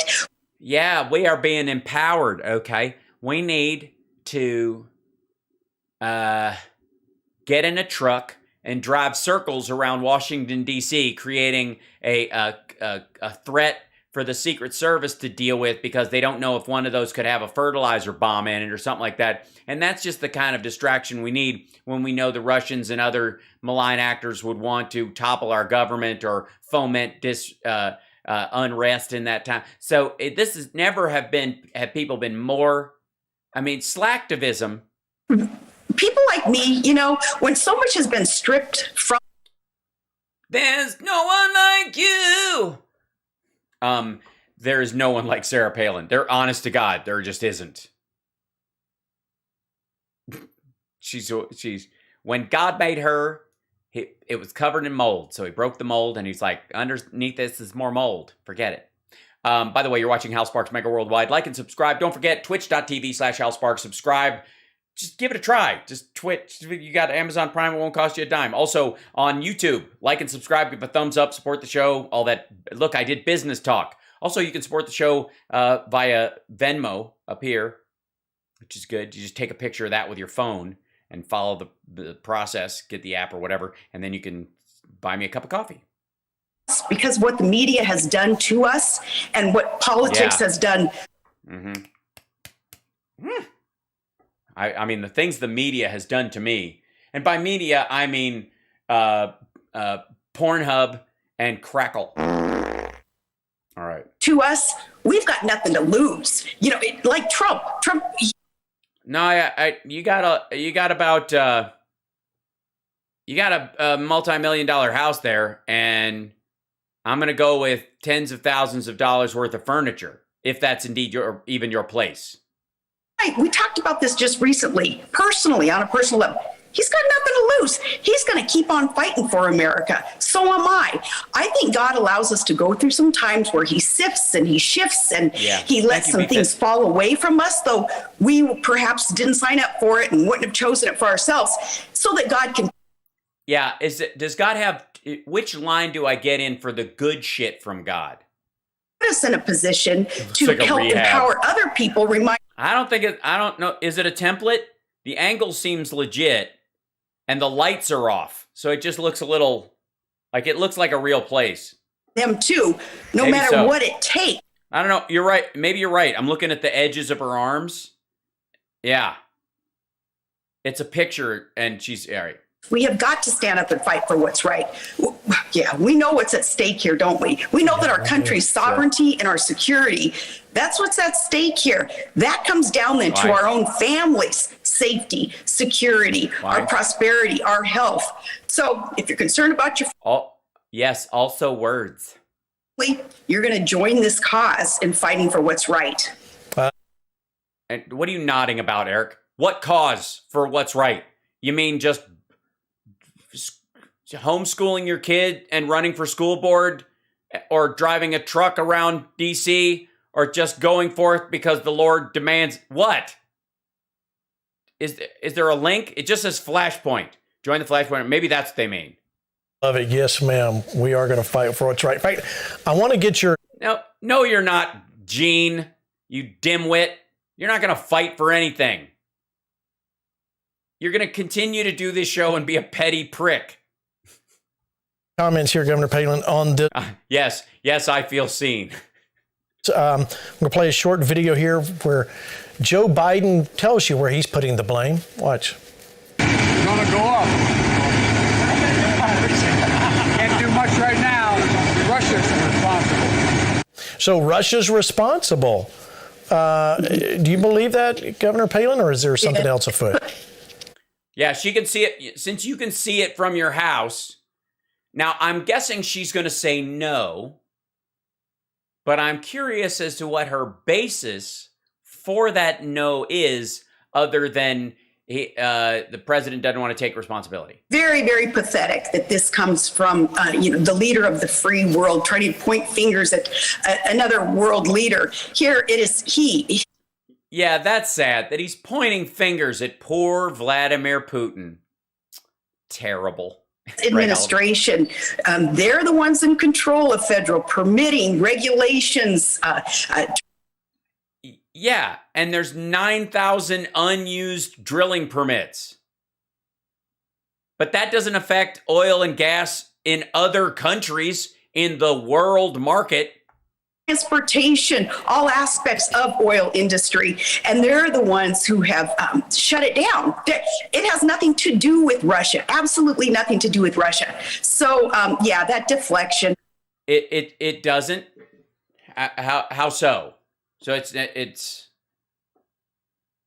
what should he? So nationalize U.S. oil. Is that what we're talking about?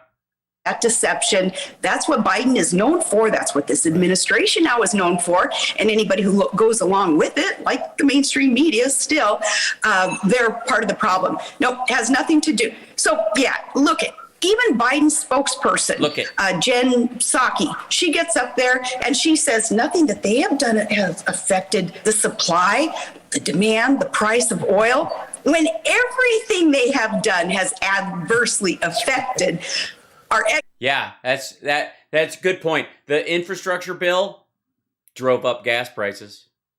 The rescue package at the beginning of the term that salvaged the economy drove up gas prices. 3.6% unemployment. I mean, that's the main reason you can charge more for gas. It's just terrible. Wages increasing for the first time materially in 20 years. I mean, that's why your gas is growing. Everything they do drives the cost of gas up. Defending Ukraine when they could just let it get rolled over. Our economy and certainly the supply and the price of it's starting. There's a hype train starting. A hype train is close, it says. Although in my little thing it's just a little window. Come on, hype train. You can do it on Twitch, twitch.tv/LSparks. You can do it. Bits and all that stuff. All right. Gas and oil. That's right. In fact, Ted Cruz agrees with you. Let me read you what he wrote. This is a flat out lie. Gas prices have increased 48% before Russia invaded Ukraine. That's because we came out of a pandemic and people went back to work, dumb fuck. Biden did that. That's because Biden killed the Keystone Pipeline. All right, the delivery system, not the actual oil. Tar sands not used for gas. Froze federal leases. No, he didn't. Shut down Anwar. Anwar wasn't open. Froze federal lease. What are you talking about? He's given out 34% more leases than Trump did in his first year. Not lie. Gas prices have increased 48. By the way, just in case you're wondering, this is Ted Cruz's tweet is a lie, and Gene, by reading it, is bearing false witness, which in Christianity is a no-no. Under Biden before Russia invaded Ukraine. And by the way, that's a good point. Somebody pointed out in the chat, there is a Keystone pipeline already. The Keystone XL was a larger pipeline, kind of like Nord Stream exists. And then there's Nord Stream 2. And the only reason there's Nord Stream 2 is because there was a Nord Stream 1. Biden did that because Biden killed the Keystone pipeline, froze federal leases, all while Biden waived sanctions on Putin's pipeline. Why didn't you read shut down Anwar? Oh, because that's not even close to defensively true, even if you're confused. Well, Biden waived sanctions on Putin's pipeline. No, he didn't. line. So I want to show you this next graphic because I think this, I'll get this to you, Eric. Ooh, a graphic. I love, you guys know me. I love graphics. Let's do this. Very exciting. This is adjusted to reflect the market reaction to the 2020 presidential election. So you can see with the gas. Right. Election night went down, and then he won, sworn in as POTUS. Putin invades Ukraine, then it goes up to you. So this is back to normal after we had. Why aren't you showing before this when the whole country was shut down? Why is that? Wasn't Trump bragging about $1.89 a gallon? Why aren't you showing that part? Oh, because it was down like this because nobody was fucking going anywhere, and this is actually fuel costs. 18-month average retail price chart. This is what having money to spend looks like. And this is regular gas, of course. Putin invades Ukraine right here. So basically, it was on its way down, and then he started surrounding the place, and then he invaded. Right. So I'm sorry. You know what? Eric, Sarah, Gene the Jesus Machine. I'm sorry I came down so hard on Putin. It was wrong of me. Prices there at 11/4/2020. There's where he's sworn in on 118. What? Anybody remember? Was the election largely in person, or was there something else going on in 2020? I mean, it's been so long. 18, and then over here all the way to the right, Putin invades Ukraine. It's up to 357, and we know it's only skyrocketed from there. So the skyrocketing of it is part of what we're talking about then. So that see how this is just climbing back up. It's a compensatory number that has to do with how low it was and adjusted evenly. It's around here, and more than likely after this bullshit, it'll go back down. You guys know that you're betting on this 420 thing, this rise in it, that when it starts to go down because it's artificially inflated, and you're saying this is because of Biden's policies, you're going to have to say it's because of Biden's policies are going down too. I'm kidding. They're going to lie about that shit too. 57, and we know it's only skyrocketed from there. So by the facts say this in the 18 months, there's no doubt this has actually been because of this administration. Well, your own chart says that the recent spike was due directly to them surrounding. Again, look at this chart. Here, this is where it was rumbling up as business started going back. People were charging more for gas because people were using gas again. This is all during vaccination, people getting back out, right? And then it gets to about November, and it starts to go down again. And then Putin starts around Christmas, and we're humping right along. And then he starts putting troops in here. And then it starts to go back up again. People are going, oh shit. And then he actually invades and ping. You're just not gonna, you're just gonna ignore this part, right? Is that how we're doing it? Hold on one second. I think I have to, yeah.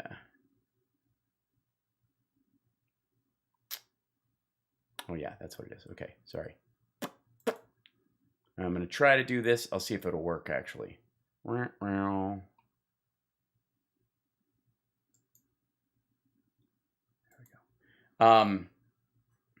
So, if you'll notice, this part over here, they ignore. Oh, yeah. Because if you go back here, it craters down like this, and recognizes that nobody was driving, and so you got a fuel source that nobody wants, and then it starts to go up like this, and then it starts to peter off again as they start getting a handle on the difference between business as it goes in, and then Putin, who, by the way, if oil and gas goes down, that's how he finances fucking everything, starts to drive the price back up specifically with this. Now he obviously outran his skis and fucked up. But let's see, does that work? Hold on. Clear? Yeah. Look at that. I used the graphic thing. Huh? Ha ha ha. Look at that. It's only skyrocketed from there. So yes, it's only skyrocketed from there. Literally, look at the spike difference. Oh, God, these assholes. The facts say this in the 18 months, there's no doubt this has actually been because of this administration. Eric, what do you think? Well, yeah, of course it's got to. I mean, this must be. Because it couldn't possibly be that reality plays in. What we're facing, we have to be honest about this. What Governor Palin just said, she was quoting Jen Psaki and what Joe Biden said. What is really different, it's one thing for politicians to shade the truth. It's one thing for politicians to give you their perspective. But when they lie. Oh, by the way, just for the record, this is nice too. Being able to have this just so that I can cover up people's links because I don't have to share them. And when they lie brazenly, they're showing their contempt for the American people. That is what's happening. Well, yeah, that's what you're doing, Eric. You and Gene and Sarah Palin are lying so brazenly that I know that your lies are so brazen. You're aware. You just don't care. Never seen this in our lifetimes. We've seen politicians give you their point of view, and we've had a somewhat jaundiced view of politicians, but we have never ever seen this level of brazen lying. We've never seen anything like this in our time on Earth, unless, of course, you're old enough to remember the Cold War and the beginning of the Afghanistan and Iraq wars and Chechnya and Bosnia and Georgia and the original Crimea and Donbass invasions, and we never seen anything like this. And also Nixon and Reagan going, I don't recall. As I'm concerned, it is evil. I did not have sex with that woman, Miss. to lie, it is wrong to lie. We know that, but so why do you do it? Why, Eric? Why? We're seeing a level of misrepresentation. We call it gaslighting from that great film from the 40s, but it's a kind of... Yeah, you mean gaslight? It's a new world when you don't have... A whole new world, a different bullshit point of view. In the Soviet Union, you would expect your leader to lie. You expect Stalin and Khrushchev and Brezhnev. You expect them to lie. You do not expect American leaders to lie in this way. So this is a new... Oh, in this way. I'm sorry. You expect them to lie about like affairs and taxes and their healthcare plan that's going to be here. Yeah, Trump lied like 30,000 times. He's still bullshitting. Honestly, the nerve of this asshole. People are waking up. Anybody with eyes to see knows that the policies of this administration have destroyed a healthy economy, have caused gas prices to skyrocket. Everyone knows this. Right. The only thing is that we have leaders who dare to look us in the eye and lie to us about it. I mean, it's utterly preposterous. Ted Cruz said this is a lie. Everyone knows these are lies, and we have to remind ourselves we're not going crazy. We're just dealing with a new reality. But God is on His throne, and I really do believe He will have the victory in this. That He has blessed this nation. I don't think He has removed His blessing from this nation, but He is allowing us to go through this unprecedented madness to wake us up. I really believe that. Eric referred to what we're dealing Eric, with, and the. Eric, you're such a jackass that bizarreness of what we saw. I agree. We were shocked that this wasn't getting any more airplay. And you think about now compared to then, just a little while ago, 500 days plus, that we're looking back, and now we don't even expect to get the truth from the mainstream media. But well, that's because of your expectations. I don't have that problem. I have the ability to sift through the information that I'm getting and discern what is true, what is opinion, what is fact, and what is expected or assumed about things. Because that's the complexity of actual fucking conversations. I don't sit there with a fucking paranoid look on my face like everything's a lie. The whole the MSDNC and Fox News, they're all fingers in the same sock puppet run by the CIA. Like, for fuck's sake. What should Hunter Biden do, Governor Palin? I'll give you a softball. What should Hunter Biden do? You know what he should do? He should continue painting, because I think that's the one thing that we recognize is that when you do, have the ability to just use art, to like alleviate some of the tension that you have, that let's see,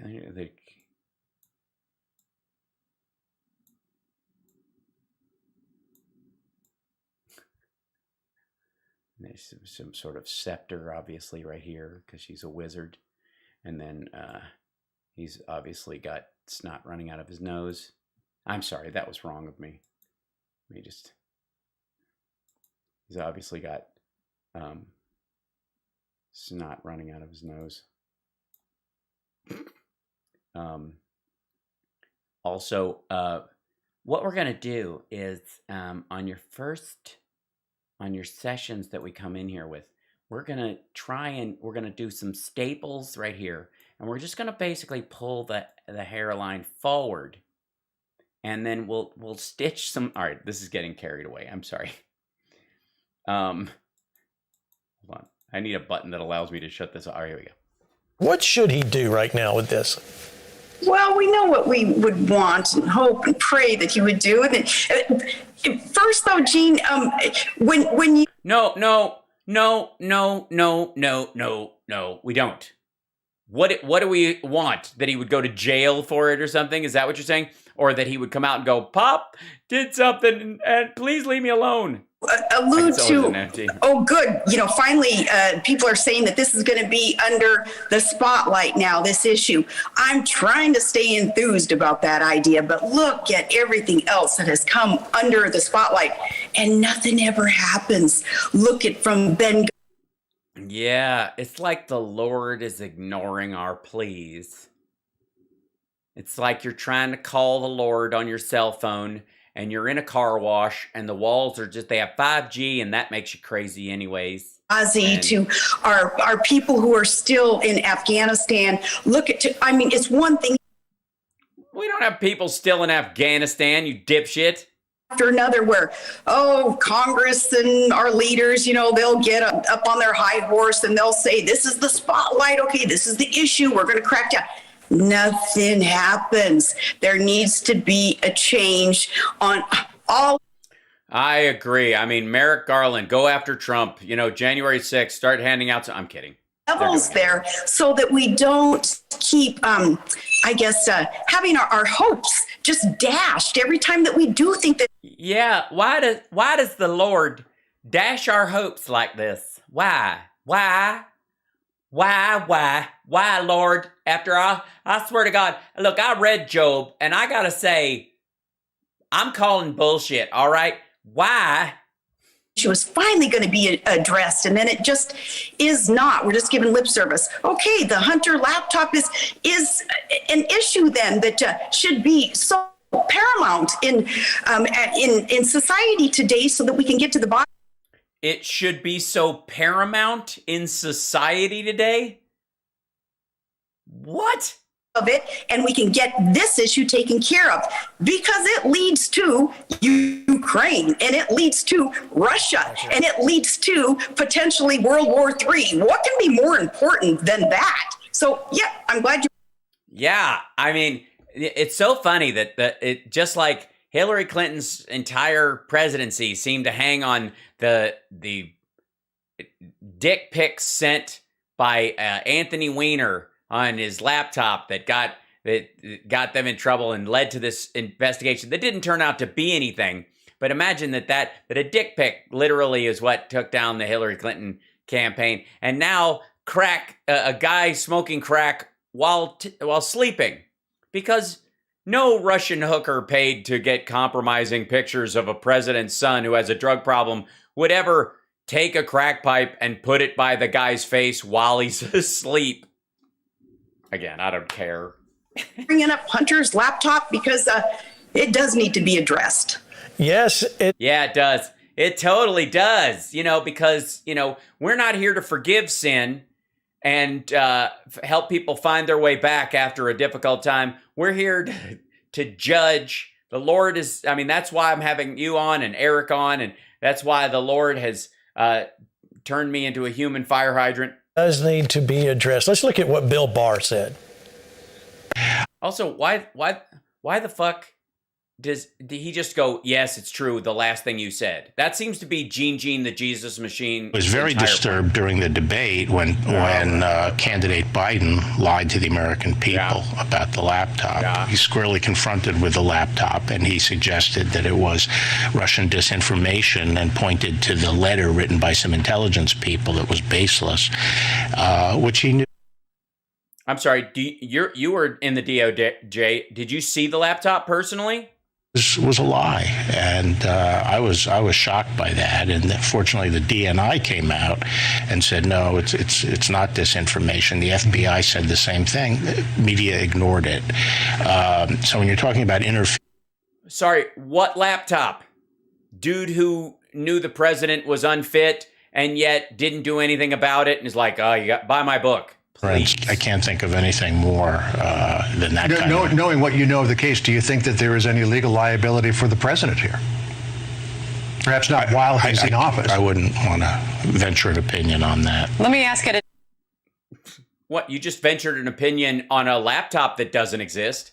Different way, Bill. So obviously there was the media coverage of this, which obviously is being highlighted. Obviously. And we at Fox News are not part of the media, so was all over the place and atrocious. And now there's the New York Post, for example. The headline right now is the White House ignores its Hunter problem. Suddenly, Jen Psaki can't comment on something that she commented on many times before. Yeah, it's almost like they're dealing with real problems, and this is bullshit, and it asked and answered. So does the White House have a problem? Oh, that's what he looks like. Is that one of the? I'm sorry. Is that the laptop? Are you showing me a picture of the laptop? I mean, you're going to put a picture up on screen. No? Well, I think now that, from a... Oh, there he is in public. Again. Political standpoint, now that this is in people's consciousness, it had been suppressed up till now, obviously... What the fuck are you talking about is suppressed? They've done nothing but talk about it. Nobody gives a fuck. They have a hot potato, and just to see how they handle it will be interesting. Yes, it will be interesting. A hot potato indeed. All right. Yes. The good news. Again, that seems to be Gene. We now know the Gene Jesus Machine technique for interviews. Just repeat the last sentence and say "indeed," so people think you were listening. Holy hell! All right. Now, I'm out of time. It's Friday. It's 5 o'clock already. The time whipped by. What am I supposed to? And everything else. Can I just show you one thing real quick? I don't even know that we have to do the whole thing. I just love the title of this one, so I wanted to deal with it. Yeah. This is, remember this guy? Yeah.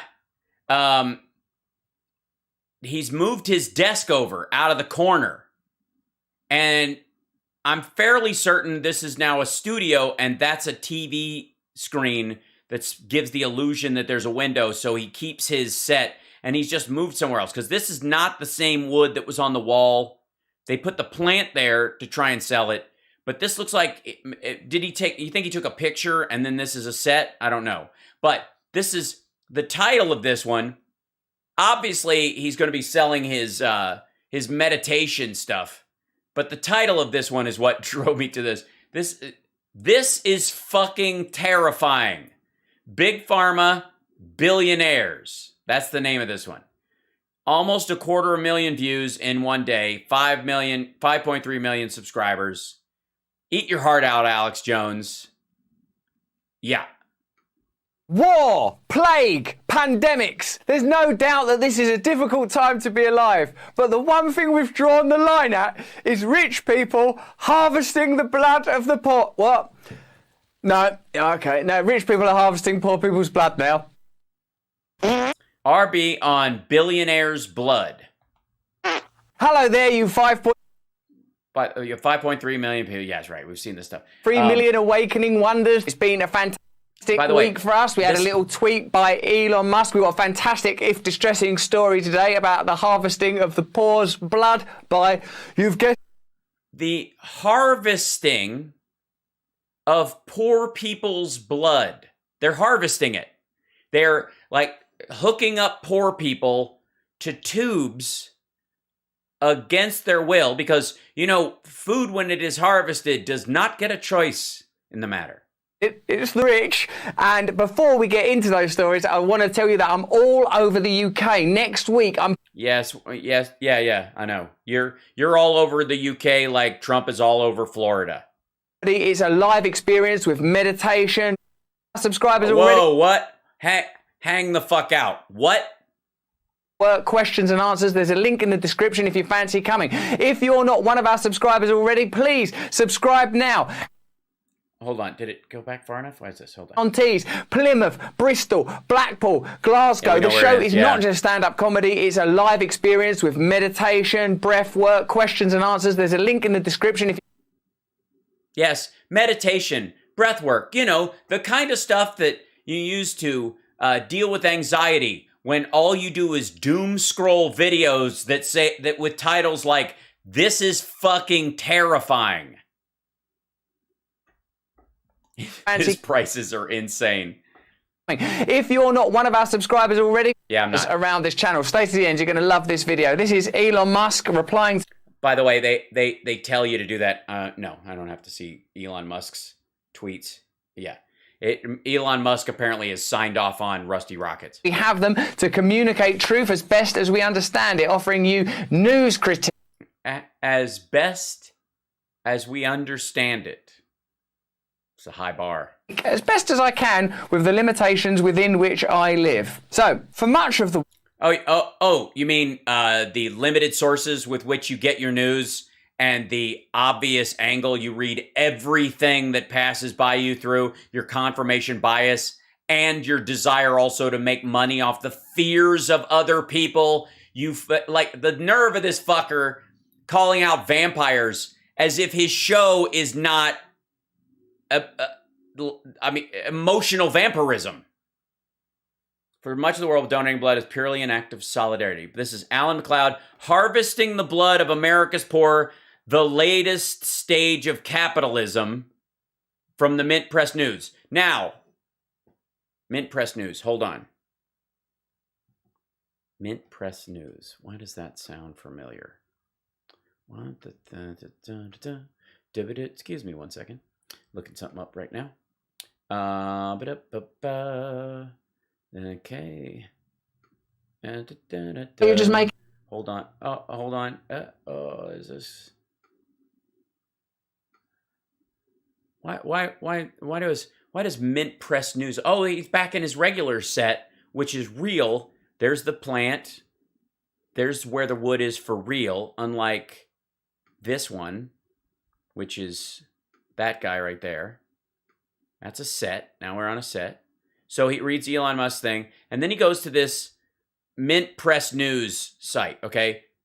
On there, they want war and they're not Russian is the title of this one. They want war and they're not Russian.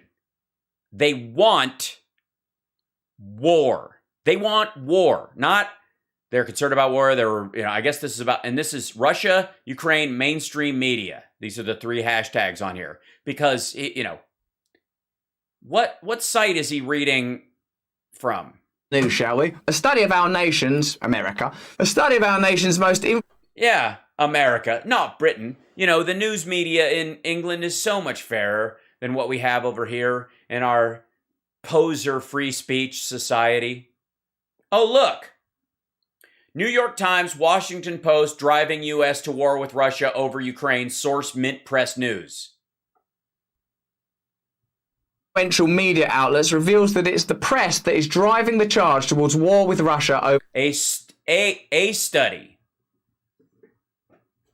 What study is that? I'm sure we'll see. Ukraine. Now, obviously, the war between Russia and Ukraine is complicated. It seems, based on what I have seen, that we're talking about a person that's well up for war. It seems to me, from what I have seen, that Russia's actions are horrifying. We are not condoning.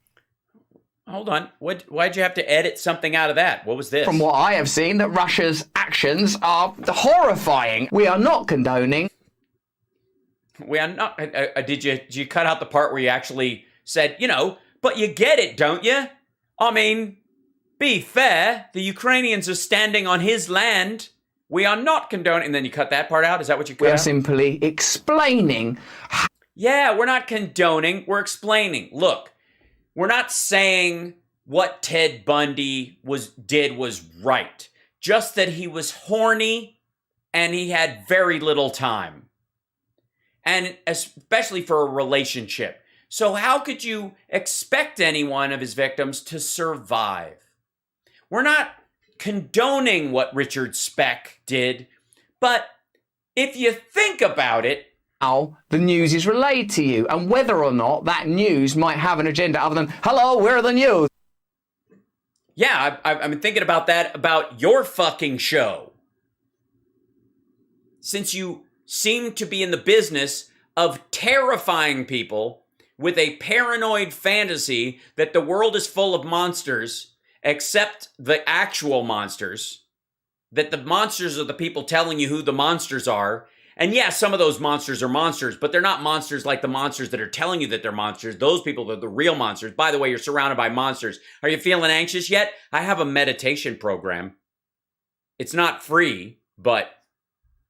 Here just to tell you some stuff, and there's no biases at play here. You can trust us. Those guys are bad, we're good. It's as simple as that. We're just questioning that because... Yeah, we're just questioning that. That's why I had to edit out the part where I said something fucked up. My editor is saving me from myself.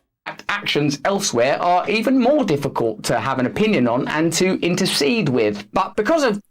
Well, then don't. Because that's not what this article is doing. You're not in the newsrooms you're talking about, presumably, right? You're certainly not in on any of the conversations they're having with Ukrainians when they interview people. But you don't have a fucking problem titling your video, "They want war and they're not Russian." Data analysis these days, which is mostly used to sell us stuff, you can diagnose reality. Yeah, fucker. You started this off by selling your shows. You're ending this by selling your podcast. You're selling the show you're doing right now while you're selling the live shows you're doing and your meditation channel. What the fuck are you talking about? In ways that just wasn't possible a little while ago. Have a listen to this. 90% of recent opinion articles in the New York Times, the Washington Post, and the Wall Street Journal have taken a hawkish view on conflict, written by pundits tied to the national security state. So there you are. That's some information. Yeah, there you go. It's just written there. Just read it and believe it. Now, the news that's been on for a long time, that you've heard of a lot, and then you judge it based on your experience with it, throw that out the fucking window, because this website I found selectively that I'm giving you cuts from said this thing, which has got to be true. Written by pundits tied to the national security state. So there you are. That's some information. Oh no, you're just making it up if the coverage is balanced. Well, no. 90% of it is hawkish or... No, 90% of it isn't hawkish. Where's the fucking study? What study? You can't say a study. By who? This dude at the Mint Press that watched the fucking news? Jesus Christ, everybody wants us to bomb Russia. That's hawkish. Good Coast Lord. More inclined towards war, and in many cases... What do you mean? What do you mean more inclined towards war? Based on what? An honest assessment that Putin was going to invade and then he fucking did? Lord almighty. Pundits tied to the national security state. So there is an attitude... Yeah, so said it. It must be true. They're tied to the national security state. And by that, I mean they're former generals, people that, worked in the State Department, people that used to actually interact with some of these people that are in process here, some of the generals over there that are making decisions. So we bring them on to see if they have any kind of insight. They're tied to the national security state. Of belligerence or sort of warmongering, call it what you will. And there are... I'm not going to call it anything. Because you gave me 2/2 of a fucking paragraph and you're pointing at it like it's fucking news. Ties between the people writing that content and the military-industrial complex. And of course, this is happening at... No. The military-industrial complex. No, that's not the same thing. It's just the people who, they just want to sell missiles. That's why they want to defend Ukraine. They don't give a shit about Ukraine. They just want to sell more missiles because that's how you sell missiles. That's why the American people support this. That's why people are using putting the Slava Ukraine hashtag on them and changing their Twitter profiles to the Ukrainian flag. It's because they just want Raytheon to be able to sell more missiles. Ties between the people writing that content and the military-industrial complex. And of course, this is... First of all, fucko. Writing what? These people are being interviewed. Happening at a time when we're increasingly told that anything outside of the mainstream media is misinformation or disinformation, where Russia... No, we are not. And Russia today is not outside the mainstream media. It is state-written propaganda equal to what happens in North Korea. Russia has shut off the fucking internet. In Russia, you can't access normal programming. You can probably see this, though, in all fairness. I'm sure you can get rusty rockets in Russia. Hey, with whom I have no alliance, are sort of kicked off the airwaves. Why? Because presumably it's biased.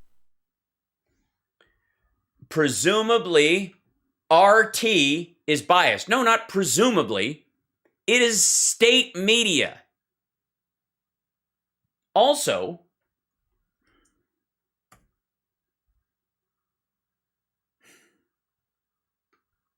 There it is.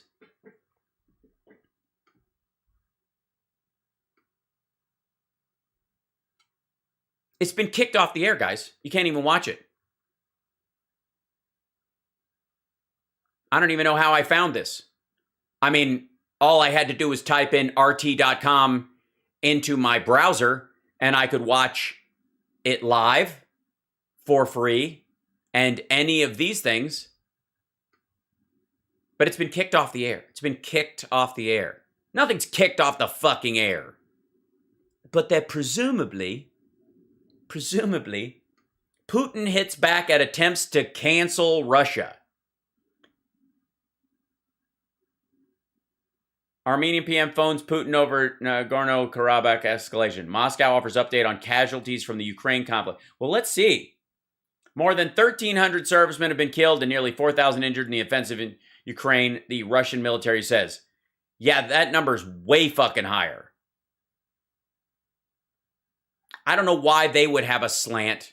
And the nice thing is that not only has RT been knocked off the air, but it's been knocked off the air in Farsi, in Spanish, in German, French, and I don't know what this is. Hold on. What language is this? Russian.art. Oh, it's in actual Russian. That's funny. Hilarious. Don't allow. English, German, French, Farsi. There you go. Yeah. I mean, honestly, if this place was totally cut off, where would the people writing articles that Russell is citing get any of their information? I just thought, look, I've got a piece of paper in my hand. Well, that's a bias. So some biases are okay. Some misinformation is okay. Some disinformation... No. State media is a totally different game than your perceived bias from a news source. The Moscow Times is still available everywhere. But Russia Today, they shut RT America down because they knew that their hosts would eventually come out against the Ukraine war. It had outlived its usefulness. Why would they spend the money over here? Also, the ruble doesn't go as far as it used to. Propaganda. And it's and the offices were in New York. Propaganda? Oh, propaganda and free speech, same thing. Some biases are okay. Some misinformation is okay. Some disinformation and propaganda is okay. So we're not taking a moral stance. We're taking an agenda-oriented stance. So don't... I see. They chose to invade someplace and shut down their own operation during that process. And it's because we have an agenda. Because the news media has an anti-Russia agenda. That it's about morality. Just admit straight up, listen, we need to be able to control your consciousness. We need to be able to control your behavior. No, they don't. Because if they wanted to control your behavior, you wouldn't be able to get the website in the fucking country. If you want to look at it, it's there. If you want to see RT, everything they program in English that they still make of their own free will and accord, you can find it. Nobody fucking shut it down. But nobody has to carry it either. We're only going to give you information that is favourable to the outcomes we desire. That's what... No. They're not going to give you all the information anybody ever wants to give you, especially when it's state-funded propaganda. Why is it their responsibility? Go find it your fucking self. How it does. Opinion columns have overwhelmingly expressed support for sending US weapons and troops to the region. Russia has... to the region. Same thing. Russia has universally been presented as the aggressor in this dispute. They fucking invaded a country. Of course they are. That is universally recognized. You know what? Even the Russians know they invaded. Universally been presented as the aggressor. Being presented as the aggressor in this dispute, with media glossing over NATO's role in amping tensions while barely mentioning the US collaboration with neo-Nazi elements within the Ukraine ruling coalition. We did videos on these. Yeah. I mean, these children, they deserve to be bombed because there are Nazis in the country. Now, granted, a bunch of them were sent there by Russia in an attempt to destabilize the country, financed and fomented in there. But also, the NATO storyline. All right, we've done this before. I wasn't going to even do more of this, whatever. Russia, NATO, founding.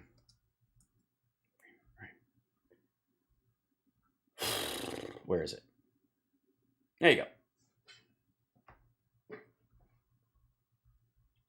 NATO, Founding Act, 1997. Hold on, let me stretch this out a little bit. May 27th, 1997. Founding Act on Mutual Relations, Cooperation, and Security between NATO and the Russian Federation, signed in Paris, France. NATO and Russia do not consider each other as adversaries. By the way, both parties signed this. This was not a verbal agreement. They signed this. See this part? Signed in Paris, France? Russell and all the fuckheads at the Mint Press. Principles. You can read through this if you want. I posted it before. To achieve the aims of this act, NATO and Russia will base their relations on a shared commitment to the following principles. You want to hear them? Here they are. These are the following principles that Russia in 1997 under Boris Yeltsin signed in agreement with NATO that regarded all NATO expansion, all interpersonal security in the region. Development on the basis of transparency of a strong, stable, and enduring and equal partnership of cooperation to strengthen security and stability in the Euro-Atlantic area. Meaning NATO and Russia can be and should be partners against the threat of Middle Eastern terrorism in this case, or the threat of encroachment by militarism by China on, that kind of stuff.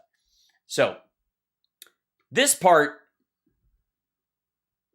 is kind of this again. Russia signed this fucking document, Russell, refraining from the threat or use of force against each other as well as against any other state, its sovereignty, its territorial integrity, or political independence in any manner inconsistent with the United Nations Charter and the Declaration of Principles guiding relations between participating states contained in the Helsinki Final Act.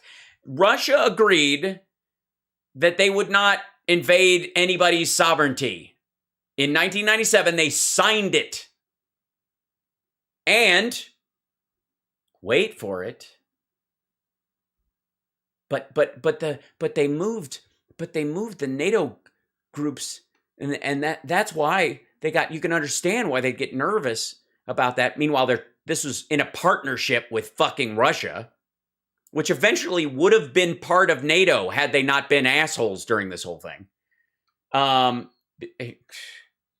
Respect for sovereignty, independence, and territorial integrity of all states and their inherent right to choose the means to ensure their own security, the inviolability of borders, and people's right of self-determination as enshrined in the Helsinki Final Act and other OSCE documents. The Russia signed off on any country that wanted to join NATO could. You have the right to choose however you want to guarantee your security, whether by being in NATO or not. Putin didn't get in and rescind this. He didn't tear this up. He didn't say, fuck the NATO founding agreement. That would have started a whole conversation. It would have made everybody realize that he had other intentions. This is still in effect. On a legal basis, they have signed this founding agreement, and they have agreed to the Helsinki Act and the other OSCE security documents that they signed. So fucking blow me about this NATO. They told them that when the USSR still existed, that they weren't going to push into these other states like Ukraine and Latvia and Lithuania and all these areas. Well, yeah, because those countries didn't fucking exist at the time. Why would that even be a conversation? The USSR still existed. Not because we are supportive of Russia, we are not, but because we are interested. Yes, no, yes you are. Excusing someone's behavior is support. Especially when it's as violent and vile as this is. In understanding information in a multivalent way, looking at the numerous sides. Yeah, there's multivalence. Like you're in a basement and a bomb's heading towards your apartment building and you're 8, and Putin was very upset that Poland, Latvia, and Lithuania were part of NATO, and he got very anxious. And as an 8-year-old, you have to understand that they're going to have to strafe bomb your entire fucking town to claim a land bridge so that they can ship oil to the Black Sea using Crimea as a military base. And there's multivalence in this. Fuck you, dude. Best understand reality, if there is such a thing. Mint Press apparently conducted a study. It's their own fucking study. They conducted a study. And in their opinion, what was the control group on this? Russell's podcast? 2 guests on Joe Rogan? The fuck? Oh my God. These dipshits. Really? Wonder what the standard for this fucking study was. Anybody? They read some stuff and went, see? Conducted a study of 3 of the most prominent and influential American outlets, the New York Times, the Washington Post, and the Wall Street Journal. Together, these 3 outlets often set the agenda for the rest of the media and could be said to be a reasonable representation of the corporate media spectrum as a whole. Using the... Explain what you mean by corporate. Are they incorporated? Is that what your standard for corporate is? Because Mint Press is more than likely incorporated. Are they corporate? Or is it corporate interests? And by that, does that mean they run ads for fucking Frito-Lay and insurance companies to sell the newspaper? And therefore, they have to, you're assuming that the Wall Street Journal, which is owned by Rupert Murdoch, has a distinct slant away. What is that, the 10%? That's the 10%, isn't it? Using the oh my God, this is the study. Using the search term Ukraine in the Factiva Global News database, the opinion pieces. So 90% of the coverage is a search of the opinion pieces. Published in a 3-week period. What 3-week period? In the lead up, where people are like, he's gonna fucking attack, or during the actual attack. I don't know, they have a hawkish stance during the bombing. They seem to think we should be sending these folks stuff. Okay, maybe it's beforehand. Let's see. Term Ukraine in the Factiva Global News database, all opinion pieces on the conflict published in a 3-week period were read and studied. This gave us they were read and studied. So they like kind of stroked their Stalin beards, right? Of 91 articles, in total 15 in the Times, 49 in the Post and 27 in the Journal. Overall, the tone from the 3 newspapers studied was exceedingly hawkish, with around 90% of the columns expressing a get tough message. There was little... Again, fucko, when? Was this in fucking November when he hadn't had the country surrounded? Or was this as he was increasingly putting troops there, or when he had the troops in Belarus and they were supposed to leave and they never did and people went, oh fuck, this is an attack? Or was it after the fucking invasion? Or are you just mixing and matching and that people going, shit, we need to get these people some munitions. They're under attack by the Russians. That's hawkish? The fuck? What's the percentage of hawkish articles in Russian media? Variation among the outlets. By the way, the country that attacked Ukraine. In their tone. You've seen those clips, right, where newscasters are talking about the pandemic or war, whatever, and you just see them saying the same stuff, parroting the same stuff. It's weird. It's almost like they had the same information and they were getting it out to their audience, which is slightly different from other people's audience, and they put it in a slightly different way because they're that person's trusted news source. Unless you're Fox News, in which case you're lying to everybody about vaccines while being vaccinated yourself. It does come from various centralized agencies. There is a distillation of... No, it doesn't. Getting information from the CDC is not getting directives from the CDC. That's why they tell you it comes from the CDC, dummy. So you, as the reader, can go, well, this comes from the CDC. I don't believe a single thing the CDC says. Or you can go, I trust the CDC. I will judge this article therein. I will not say that I trust this writer and I had no idea that what they were saying was from the CDC, even though there are fucking links in every article. There's none in this one, by the way. This piece of paper that Russell is reading to us. Did you see let me check. Show more. New study reveals references. Mint Press News. Okay, so this is the article. Let's see. Control. Open link in new tab. ABC News Go. Open link. Okay, so he references both of these. Mint Press Study. Help us fight the decline of internet freedom. MPN News is the site. You can donate. Comes in multiple languages. Weird. Chinese, Russian, and Spanish. That's the only, propaganda war. Mint Press Study. New York Times, Washington Post, Driving U.S. to War with Russia over Ukraine by Alan McLeod. Well, let's check it out, shall we? I mean, there's no reason why we have to look at that. I guess this is the rest of the article. Okay, here we go. Periodic hysteria. This isn't slanted from the beginning. Amid tough talk from European American leaders, a new Mint Press study of our nation's most influential media outlets. By the way, February 4th. Fuck you.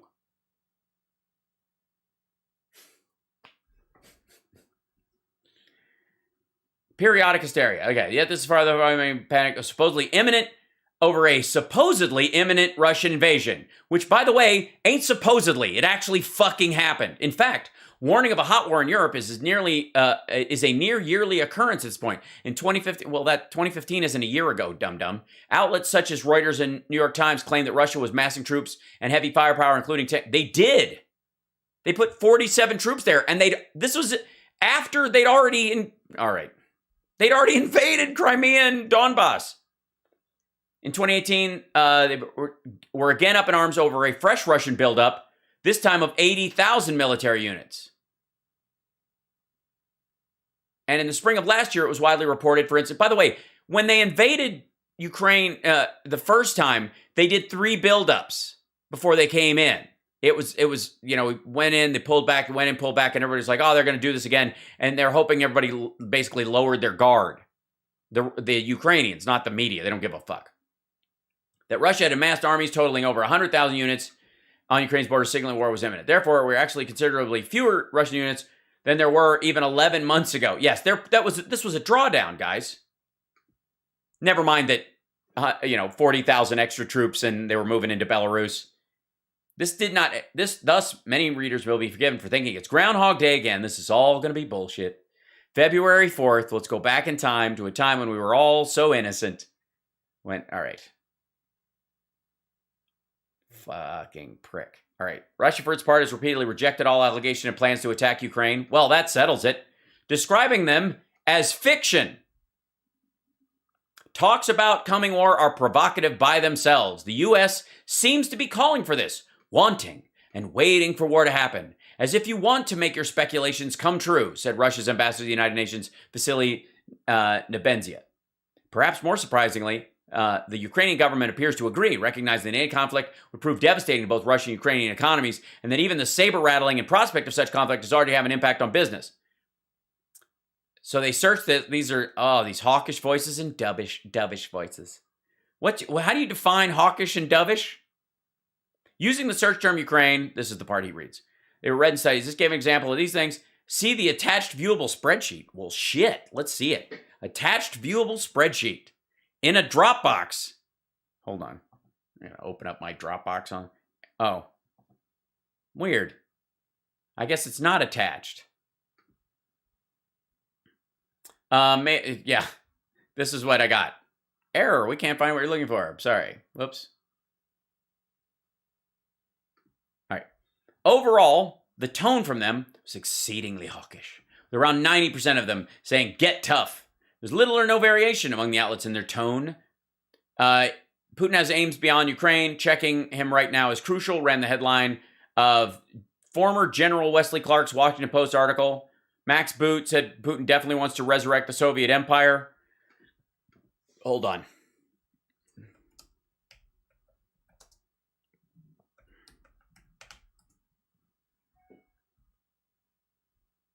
Let's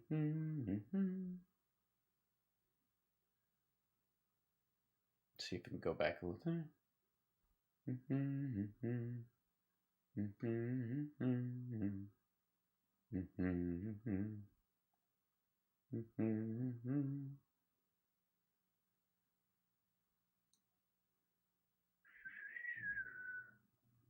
This is, let's see, when did that come out? That's February 20th. Okay. Hold on one second.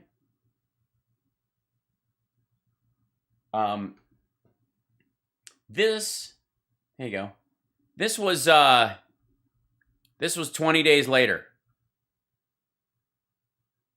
After this dude's article, this is about 2 weeks later, a little over.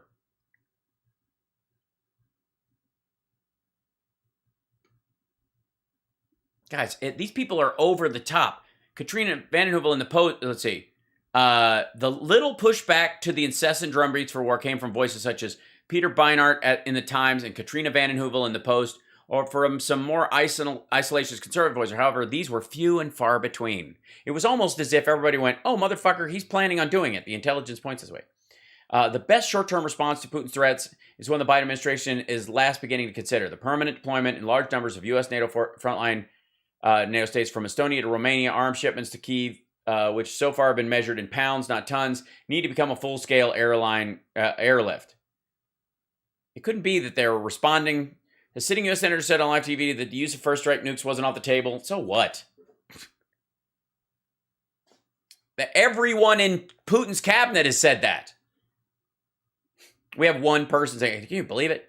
And this is Biden shakes hands with the Ukrainian fascist leader. Yeah, this is Tienbach. This is the guy who ended up being an outsider in this when they're like, he's meeting everybody there. He's glad handing their new government, for fuck's sake. This is after Yanukovych got deposed. Oh, and this is Victoria Nuland, apparently enjoying watching cops shoot an innocent teenager. Watches cadets at Ukrainian Police Academy receiving training from American policemen in Kiev, Ukraine. By the way, this is what's keeping them alive. Since 2014, the Ukrainian government has pursued a campaign of privatization as well as entering into deals with the EU that Yanukovych previously rejected. I wonder why they got rid of him. It was also aggressively purged the Russian language from schools and media. No, it hasn't. They established Ukrainian as the language of Ukraine, and you can still do it. They just don't teach it. Jailed opposition politicians, opposition meaning Russian sock puppets, and shut down media outlets opposing it. You mean Russia Today, state-run? Around 1/3 of Ukrainians speak Russian as their first language, and Ukrainian as their second language, as they see themselves as Ukrainians. This is the same argument Jimmy Dore makes, by the way. This context was barely referenced in the three newspapers, but when it was usually described in glowing terms. Also, by the way, one of the reasons why 1/3 of Ukrainians speak Russian is because the Russians have been moving in Ukrainians in mass into the areas they claim. So they bring in Russians from the homeland and fill the area. They're not the first ones. Not seeing fascism. I see not seeing. See what they're doing. Fascism where it is and seeing where it is not. This is, I think, is this in Charlotte? Volunteers for the ultra-far-right Azov Battalion at a rally marking Fatherland Defender Day in Kiev in Ukraine, October 14, 2016. Yes, these are outliers. We had these assholes ginned up by Russia in our own country. Basically, these are the Jews will not replace us crowd. You know who replaced their president? A Jew. Piss off. Blowback. An inside look at how U.S.-funded fascists in Ukraine mentor U.S. white supremacists. All right. We taught all the Ukrainians, and some of them are bad, and therefore we taught the bad ones, and the ones that are good deserve to die. Right. And this is, anyways, this is pipeline politics and cracks in the NATO. Oh, cracks in the NATO alliance. NATO Secretary General makes opening remarks at the meeting of them in foreign session 1, April 4th, 2019. All right. Putin has succeeded in creating his worst strategic outcome, unifying NATO. Right. Yet this seems like wishful thinking. This article is not aging well, Russell. Just saying. Hold on. Where is this guy? Nope, this is the one. So these are his, and then the ABC News Go. What was that one? Russia's invasion of Ukraine sends news networks' ratings up. Russia's invasion of Ukraine sent television viewers to the cable news networks for updates, with Fox News Channel gaining the largest audience and CNN the most dramatic increase. Yeah, there's fucking news happening, so people went and watched the news. And why is that something? Why? Look, and then but my weekly meditation podcast, Above the Noise, is available. And of course, the noise is, of course, this. Prior to it reaching media outlets, there is all sorts of cross-collaboration. I don't imagine that they sit around going, why don't we this week all publish an article criticising Russell Brand? Yeah, they do. Because it reaches a point where they're paying attention. You've got 5 fucking million subscribers.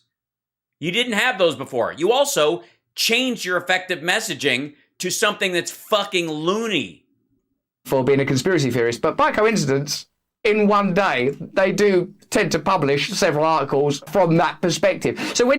Yeah, it's weird how everybody started talking about Cosby again out of nowhere just because one of his victims came out. Isn't that weird? It's funny how after years of not really paying attention to Jeffrey Epstein, something serious and important and impactful, like who we should go to war with and how we should regard an international conflict. Do you think it's possible that the many... Hold on. Who we should go to war with? We're not Russia, fucko. Dissecting interests might align in order to get their agenda met. The little pushback... Yeah, yes, the people who believe in democracy and don't want to see a sovereign country strafe-bombed out of existence and don't like the images of death on their screens that came from one country invading another, who don't like it when our country does it and have voted in a way over time to make sure that that happens less and less, if hopefully never. We definitely, while we've been busy doing that kind of voting and that kind of protesting and that kind of standing up for our values, also see that when other countries do that shit, we support the victim in this circumstance. What's victims, though? I mean, honestly. The incessant drumbeats for war were few and far between. And of course, what it does, as we've discussed before, is the more that you... First of all, drumbeats for war, shoring up your defenses is not a drumbeat for war. It's a recognition of a threat. Telling someone that, let's say crime is up in your area, and saying, man, you should probably have a shotgun in the house. That's not a drumbeat to go on a vigilante killing spree. That's a defensive measure, and it's a huge difference between a gun with or a house with a gun in it and a house with no gun in it, right? You would say that's a drastic change, but that is not like, yeah, I want to go buy a shotgun so that I hope they come through my door like some fucking like Rittenhouse lunatic that apparently Russell thinks we all are. Bellicose, belligerent, pugilistic language, the more you feel like, well, this is what's normal. Well, what? Why is shoring up defenses pugilistic? Yeah, why do you keep telling that guy when he's getting punched in the face to put his hands up? Why are you starting a fight? Why are you telling the people that are about to get punched to duck? Look out. Why are you picking this fucking fight? I mean, he can't be this fucking dumb, can he? I'm giving him the benefit of the doubt when I think he's a grifter in this, but he might just be fucking stupid and awful. I mean, the lack of moral care in this is grotesque. This is not one of those like, oh God, Bosnia, Herzegovina, they're back and forth. Kenya, there's a civil war going on. There's people within there that believe they're inside a singular country. This is another country who knows fucking full well where the borders of another country were and decided to attack. Piss off at zero provocation. Well, I mean, but except Poland in 1999. Get fucked. Remember that our entire way of life is a kind of selected choice. Like, the going to work, the food that we eat. We've been bamboozled and baffled and corralled into particular lifestyle choices. So when it comes again to something significant like war... What? What do you mean we've been bamboozled? Into eating and working? We've been bullshit. Guys, don't you realize that... these nation states have been created around us.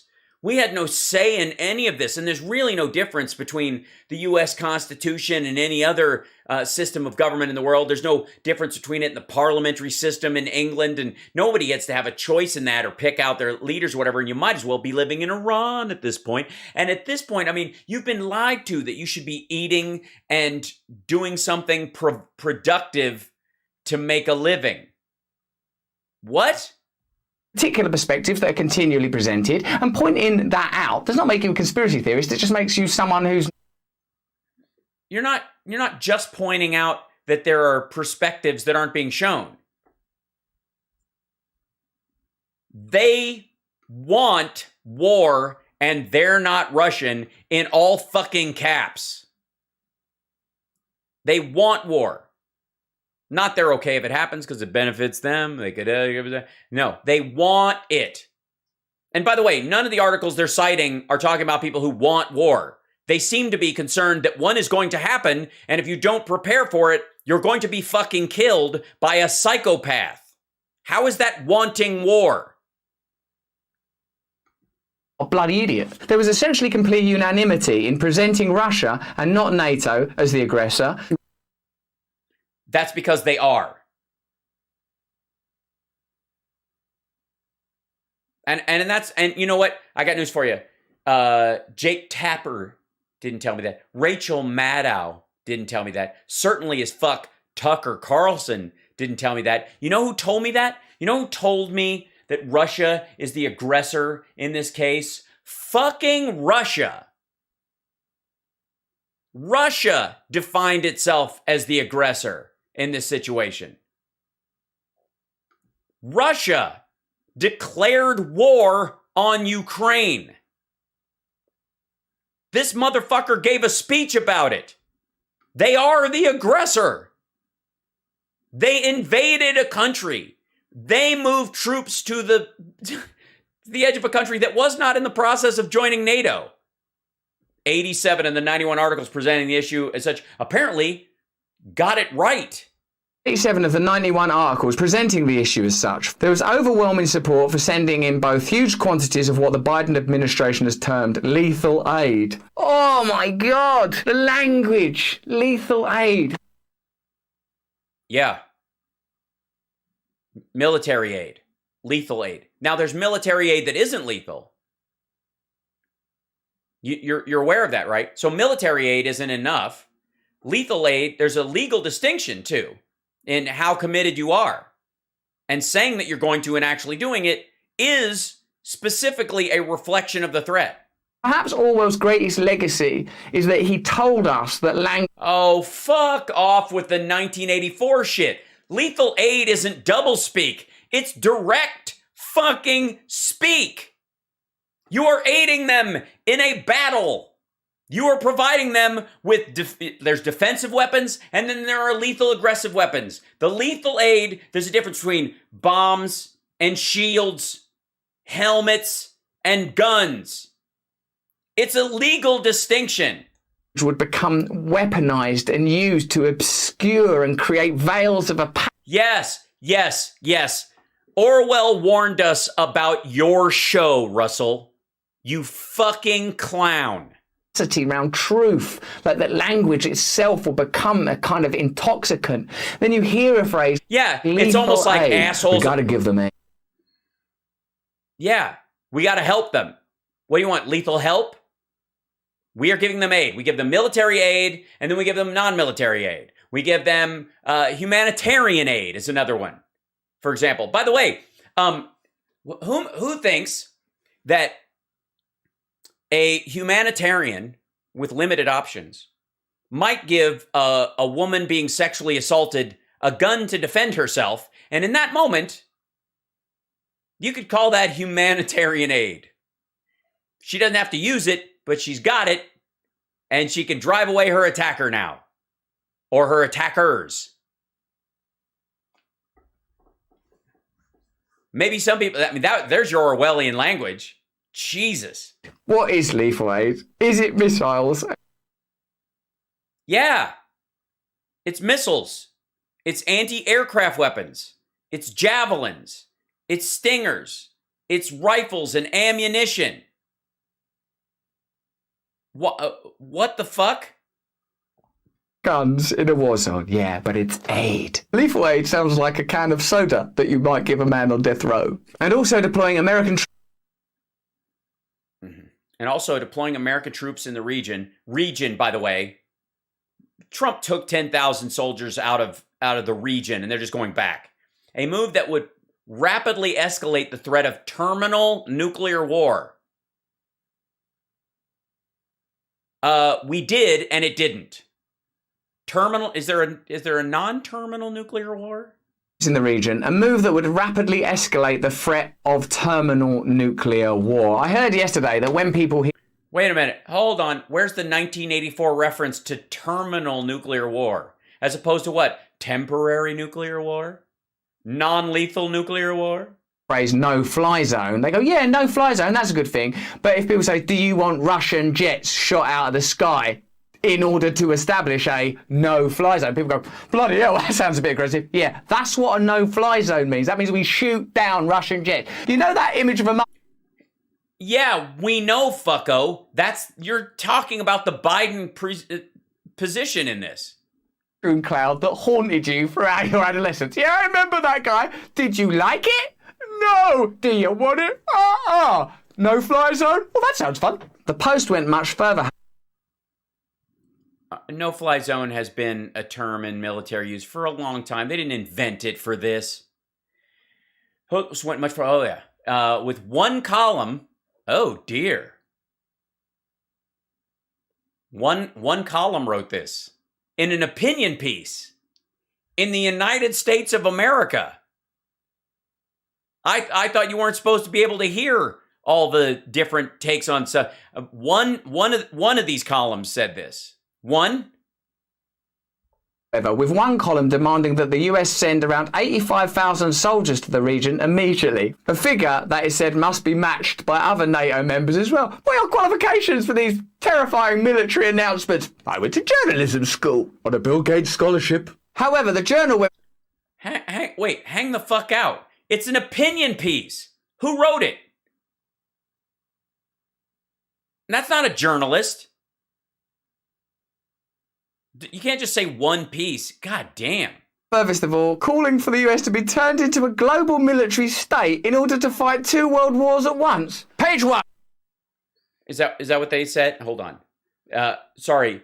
However, the journal went furthest of all, calling for the U.S. to be turned into a global military state in order to fight 2 world wars at once. Do you don't think that's a perception at all? That we'd be turned into a global military state? What do you think? We're gonna in the United States, everybody gets a gun and they're gonna send all Americans to fight in China and in Russia at the same time, and it's just time to rise up and fuck everybody up. And by the way, I'm gonna go out on a limb and say the Journal, in their opinion piece that they let somebody post, what is it, fucking Bolton? That they posted this, that the Wall Street Journal put up, Rupert Murdoch's fucking paper was the most violent in its suggestion, and one column. And by the way, it said the Journal is calling for it, not one of the opinion pieces, which is like, here's the opinions, there's a spectrum of opinions. To be turned into a global military state in order to fight 2 world wars at once. Page 1. Turn the US into a... Hi, fucko. It's not page 1. It's the opinion pieces. They're later in the paper. Also, that's not journalism. That's not people doing reflective stories about the actual conflict and what's actually going on. Secondly, if you're going to hold up a fucking piece of paper or put one on screen, then put up the article they are talking about. Because you referenced 2 things in this. One was their article, and the other one was an ABC thing about ratings. So, let's see. Israel, stand up Germany. War Machines Checklist. This doesn't seem slanted at all. If Russian troops are mostly ordinary and not dissimilar to those that have happened every year since 2014, what explains the media circus? Yeah, I don't know. Word on the street that Putin's planning a speech where he's going to fucking invade and he believes Ukraine is part of it already and he's been saying it all along, but this time he's serious. A policy report prepared by Biden in March by NATO think tank the Atlantic Council. Prepared for Biden by the Atlantic Council. Biden and Ukraine, a strategy for a new administration, lays out a set of goals for the new president to achieve under its key recommendations headline. A number of actions that Biden could take. Among them are working with Congress to increase military assistance to Ukraine to $500 million a year. Well, yeah, we blew past that. Deepen Ukraine's integration with NATO.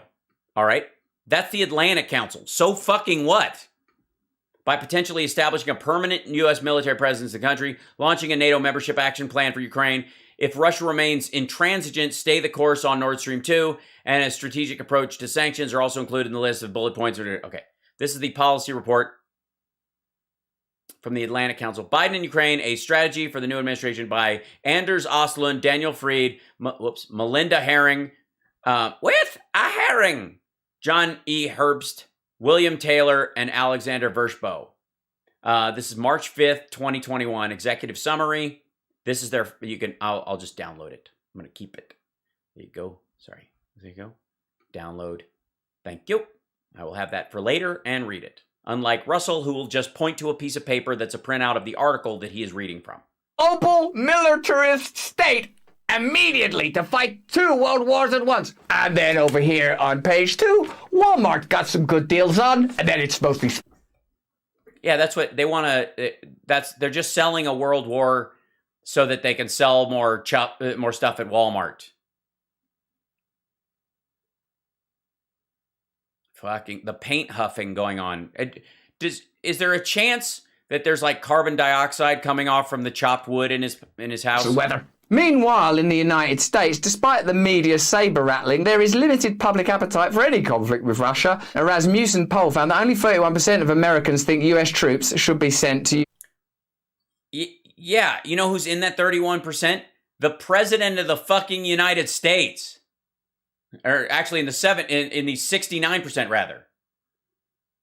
The rest of it, I don't know who the fuck those people are. They're 15-15 split the edges of conflict. Yeah, we should probably put them there. Well, you know what that would mean? No, I don't. Oh, well then, no.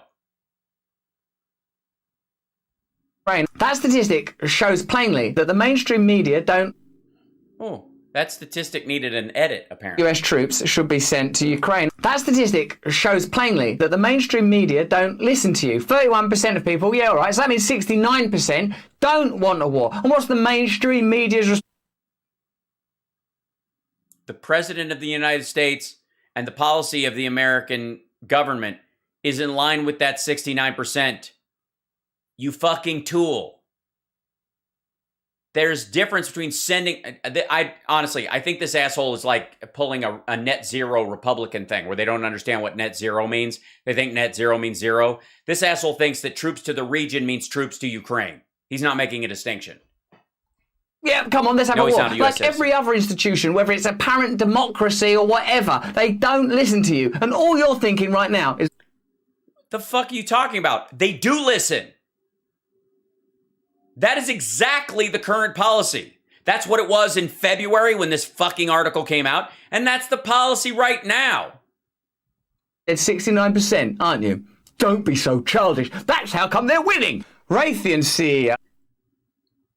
Again, who gives a shit what Raytheon says? But Joe Biden is in line with the 69% of Americans. And by the way, I don't know if that poll has increased or decreased. Currently, my guess is as people found out more about it and understand how well the Ukrainians are doing, that we don't want to send troops into that area at all. And people are getting educated quickly about the circumstance, and that number's more than likely going down. Greg Hayes said in January, Raytheon's a weapons manufacturer. They send a lot of lethal aid into wedding parties all over the world. I fully expect we're going to... Yeah, that's what they do. Yeah, that's the purpose everybody at Raytheon goes to work every day. Look, I don't want to defend Raytheon for fuck's sake, but the only reason Russell Brand is living in that big nice house is because Raytheon gear is protecting the UK all the time. You don't think there are people that would want to decimate the area around where Russell lives? You know that the only thing that keeps them at bay, besides a liberal world order, which he is also against, is those very weapons, which he would use them right away. Don't let them get my nice multi-million-dollar house. I fully expect we're going to see some benefit from the Ukraine crisis. Some benefit from the Ukraine crisis. You bet your ass. Raytheon and... He just said that? Why was it in brackets? Why was it in brackets? He didn't say the Ukraine crisis. What did he say it in relation to? The Ukraine crisis because they're going to sell some shit? Or people are going to recognize that your stuff is helping the good guys and it might help your image? And the fact that your stuff and the stuff you make for the United States and our allies is actually superior to the shit that these people are up against, and they're also not dumb rockets that blow up fucking apartment buildings randomly. They hit what they're supposed to hit and no more. Is that maybe? Or just the Ukraine crisis, just because mean to Russia, ching ching. Prop Grumman stocks are currently approaching all-time highs. Weapon industry-funded media like Politico is... Hold on. Politico is funded. Okay, hold on. Raytheon stock. Let me see if I can get this for you 1 second. Here's Raytheon's current stock. It's $102.43. 5 days ago, 1 month ago, 6 months ago, year to date. Oh, so I guess the whole Raytheon thing started back here. Apparently, something happened right here that made people think this is when Marjorie Taylor Greene bought in.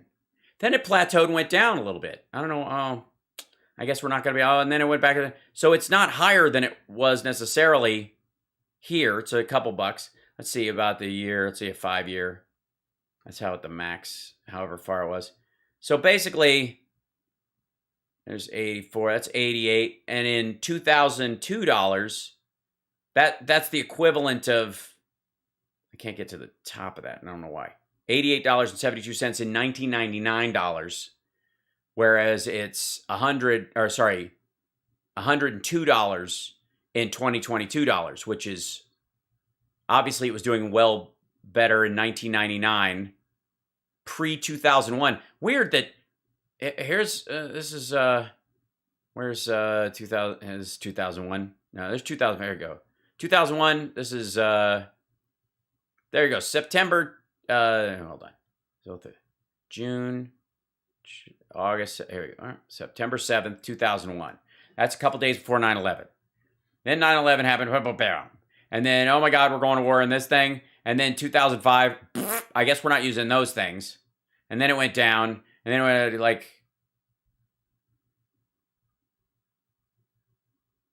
in all time, it's gone up $80 since its initial public offering in its time. This is the, is this projection over time? They're expecting it to go, that's 102. It's hovering around there, basically. All-time highs. It's gone from $88 to $102 in 20 fucking years. Yeah, it's like, I mean, it's the new Google. By the weapon industry, what kind of reporting are you going to get from them? We believe firmly there should... Oh, and that's the Politico had the article that was written. There was a weapons industry funded media like Politico, right? All time. Which, by the way, they list if the article is funded by that or the study is funded by that, so you can factor that in. Whereas in any of these other countries, he's currently filleting. It's assumed. Weapon industry funded media like Politico. Politico is funded by the weapon industry. What kind of reporting are you going to get from them? Yeah, what kind of reporting are you going to get from fucking Politico? I mean, honestly, let's see. Let's see what Politico's got. It's probably all Raytheon and we need to bomb shit. Let's see. Obviously, there you go. I mean, look at the warmongering. Russia's Kiev offense stalls as Ukrainians counterattack in the south. I mean, it's like sports. They're just for it. Russia's war on Ukraine, and they would call it that so they could sell more stuff. What's these other stories? Too big to fail. White House careful not to target food companies as it pressures Putin. I don't know what that's Meredith Lee. Biden summit with Southeast Asian leaders is postponed. That's probably Northrop Grumman's behind that. Macron says France will spearhead operation to evacuate Mariupol like a fucking beast. EU chiefs channel energy at cutting off Russian gas, because that's, well, I mean, most of these battleships run on oil anyways, right? Probably EU pledge and U.S. pledge to seek new natural gas supplies to displace Russia. How loyal are Ukraine's Western friends? This picture, obviously, this is the story around the Supreme Court is turning into one big D.C. prep school. Cleveland wants to become the kindest place in the country. Fucking Northrop Grumman. Raytheon is opening a factory there with smile bombs. Trump's fate may rest in her hands, but James's fraud claims are tough to prove. Why historians should be grateful Ginny Thomas texts like a teenager. House GOP vows grand plan not obstruction as his eyes majority. McCarthy nudges convicted Rep. Fortenberry to resign. You're not going to get anything real. A deadlock on Jackson SCOTUS nomination. What happens if the committee ties? It won't. National Security Daily. That's here you go. Select industry. From sit room to the E-ring, an inside scoop on defense, national security, and foreign policy. That's what they're talking about with it. Sit room here to sign up. What Biden means by sanctions never deter. They eventually, Putin will live just fine, but what it eventually does is make the people rise up, hopefully, and overturn their government, because they don't get to play in everybody. They want to play in everybody's sandbox, and when they're not allowed anymore.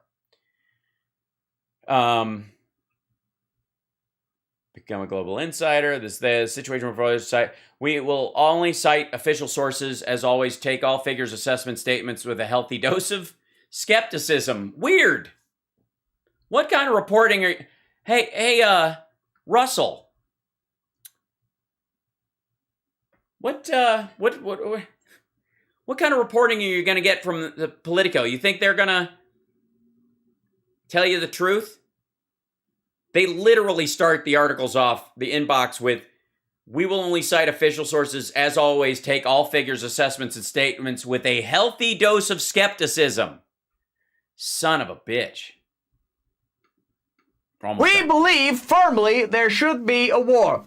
Why is that? Because if there isn't one, we're going to have to lose Janice from accounts. And I like her. Weapon industry-funded media like Politico publish content wondering whether the US should rattle Putin's cage. Do you know what we should do? We should rattle his cage. Over the last week or so... That was a weird edit.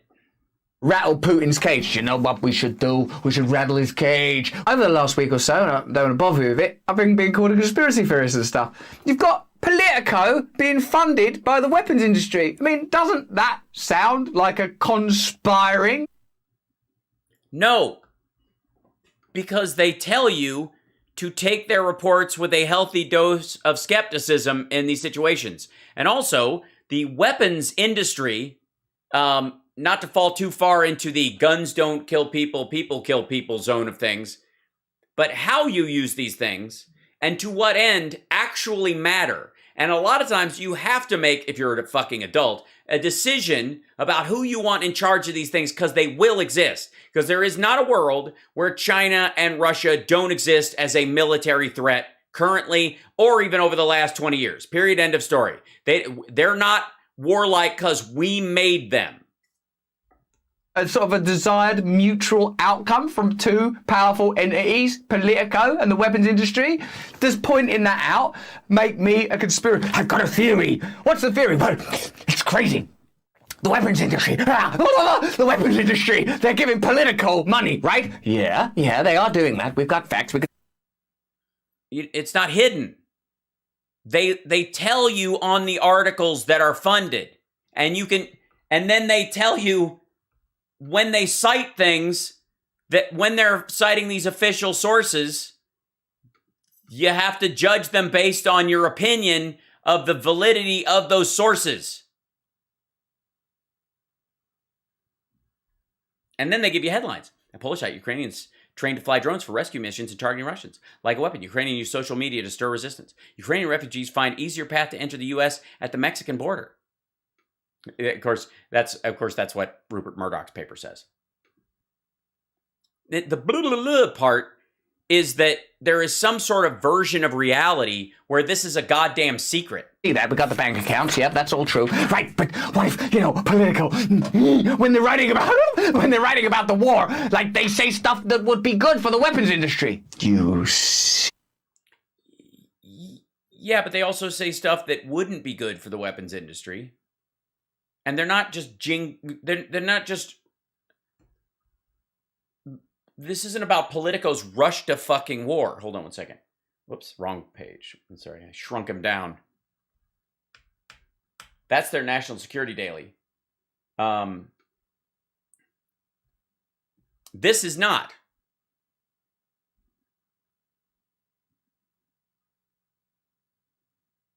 The stalemate Russian assault has been a major headache for the Kremlin, but U.S. officials warn of new troops on the move towards Ukraine. U.S.-based Cargill and other large agribusinesses are still operating in Russia, arguing they're essential to the global food supply. The Biden administration isn't trying to stop them. Yeah, because it's fucking food. It's good for big wheat.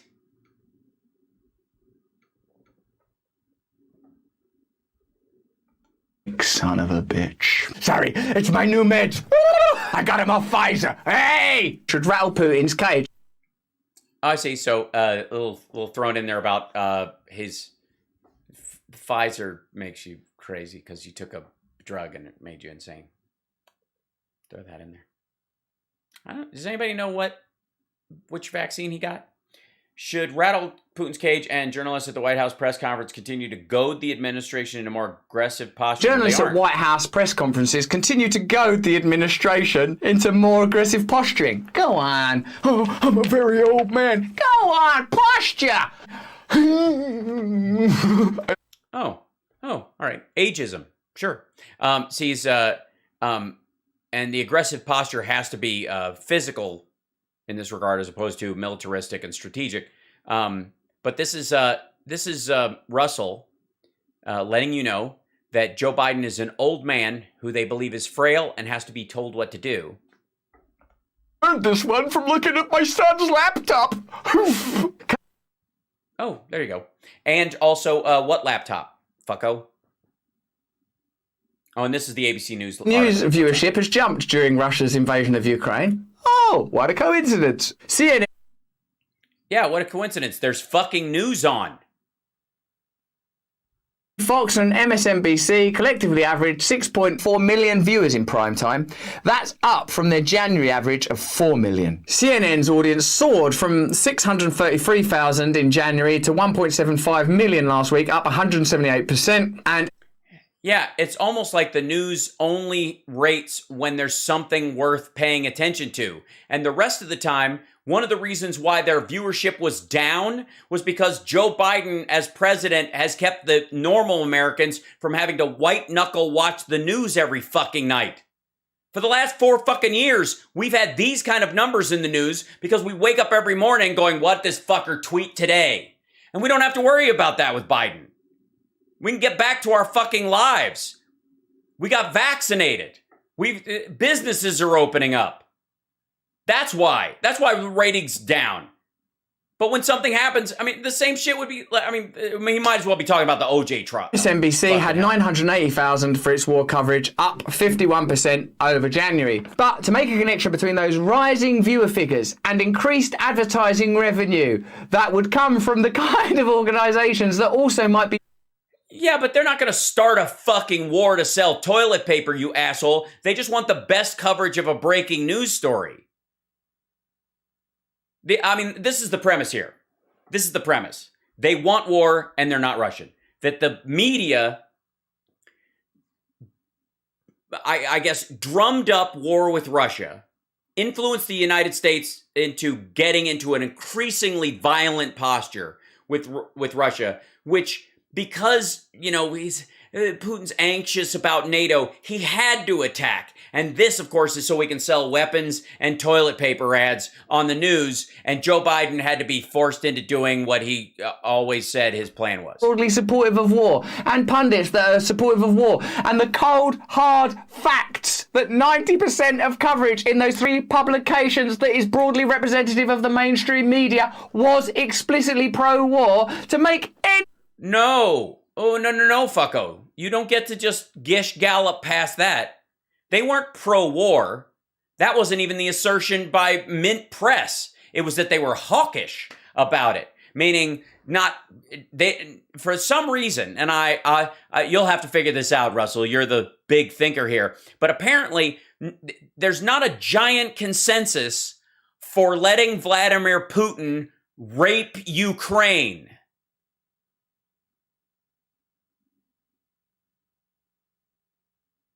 I don't know why that would be. I don't know why there isn't a giant bus you can jump on that says, you know, is the rape and murder of a country and its citizens by a warlord posing as a modern leader, is that too big a price to pay so that we can have cheap gas? The assertion here is fucking disgusting. Connection between... And what's worse than the assertion is the illusion that this dipshit is making that he's not making an assertion. This constant, like, I'm not saying, I'm just asking questions. This is alternative points of view. No, it isn't. You are asserting that what is written in the Mint Press's opinion piece is true, and that the title is that the Russians don't want war, meaning, I guess, including Vladimir Putin, but specifically him, and that NATO and the West goaded him into it to sell toilet paper and Stinger missiles. Get fucked, you clown. Facts would make you a conspiracy theorist. But that's just what I think. No, it doesn't make you a conspiracy theorist. It makes you a pig. There is no conspiracy here. Even the paper he's citing doesn't allege that. They're just assuming the worst in every human involved, and that because the majority of the people writing about this are like, fuck, this is going to happen. We got to do something. And the vast variety of options in a reality that everyone was confronting, the more, the volume of them, we got to do something. It's probably going to involve lethal aid. We have to support the Ukrainians because they're going to get fucked if this starts, because this is in February when this article got put out, even though he's putting this out now as if it's current, like we're trying to ratchet up to a nuclear war. So he's creating the illusion on purpose. Again, this is not about conspiracy theory. He's concocting a mentality and selling it to you, or to his viewers anyways, not to you guys, but to his viewers, that this article is about now, and that the talk about sending troops in that they were discussing in the region really means Ukraine, and that means no-fly zone, and we're trying to ratchet this up and create nuclear war. And apparently we want a nuclear war because it will sell ads for Walmart, which is fucking goonish and weird anyways. You think? Let me know in the comments below what you think. Here's what I think. Fuck you. I think Russell Brand is a fucking tick, is what I think. The irony that this all started off of his video about bloodsuckers, this is fucking terrible. From the same assholes who wrote this, by the way. And we'll cover this one at a later date, because I've moved into my studio. My brand new rich studio, where I've even got a picture of my wood that will never change, because it's not the actual fucking window. I mean, this is a set. If you want to talk about 1984 and fucking bullshit branding, this is it. Why the fuck does his studio have to look exactly like a more rustic view from his bullshit super mansion? Right? That's sales. Russell, explain yourself. The fuck is that? A conspiracy theory? Sorry, I'm gonna start. Yeah, it's not a conspiracy theory. I'm just drafting this bullshit up. But anyway, so he put up this is fucking terrifying from these people, and he's telling the story about how America's blood is now worth more than all exported corn or soy products that cover vast areas of the country's heartland. This is harvesting the blood of America's poor. This is exports increased to over 13%, 28.6%. Between 2016 and 2017, the plasma market is projected to grow radiantly. Golden liquid that transports proteins and red blood cells around. What do you mean? This is lymph. Consciously target the poorest and most desperate America. Oh, they target them by paying for blood, you mean? But in order to generate such enormous profits, they just go after the poor people. So people donate blood for money, which has been around for fucking ever. Around 70% of donors experience health complications. Donors have lower protein count in their blood. So don't donate blood is the message of Russell Brand and the Mint Press. Fuck this dude, and fuck his 1984 version of his I like wood. Tucker Carlson set. Deeper and longer. I mean, he might as well just move into fucking Fox Nation at this point. I should use this as my background, right? Nope. Ugh, so awful. Dave, all of a sudden people have noticed what a fucking evil whack job I am, and now they're coming to do hit pieces on me because I'm famous for being in movies, and I've got 5 million subscribers, and people are actually listening. It's like Hassan. Nobody gave a fuck about Hassan until he got enough subscribers, and then they're like, wait a minute, this dude says that America deserved 9/11, and the people who died were collateral damage, who had it coming. They don't write articles about me until I get to the point where I have a huge reach and I'm saying something particularly awful. Why don't all the news media people do stories about, dudes wandering down the street, screaming obscenities and racist comments at people while flinging shit? Well, because it's local news, that's why. So anyways, ugh. Sorry, I had to tack that one on at the end, and it was a long one. But I had to get it out of my system. Because he's just basically a delivery system. And now I want to know, and I want to ask him if Mint Press or any of these other sites, if he's a paid contributor. If they pay him to do articles.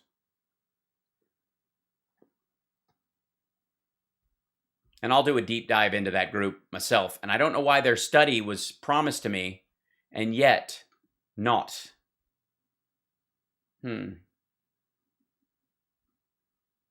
So, peace. Thank you guys so much. I'll see you for the radio show tomorrow. HAL Sparks radio program, Mega Worldwide, on WCPT Radio, Chicago's Progressive Talk. I'm on at 9 a.m. Pacific time, 9 to 11. And hopefully Philip will be able to be a guest with us on the second hour. And it'll be me and Johnny Million and news stories of the week and all that kind of stuff. And I appreciate you guys being here. And I will see you guys later. I'm going to go feed my girlfriend.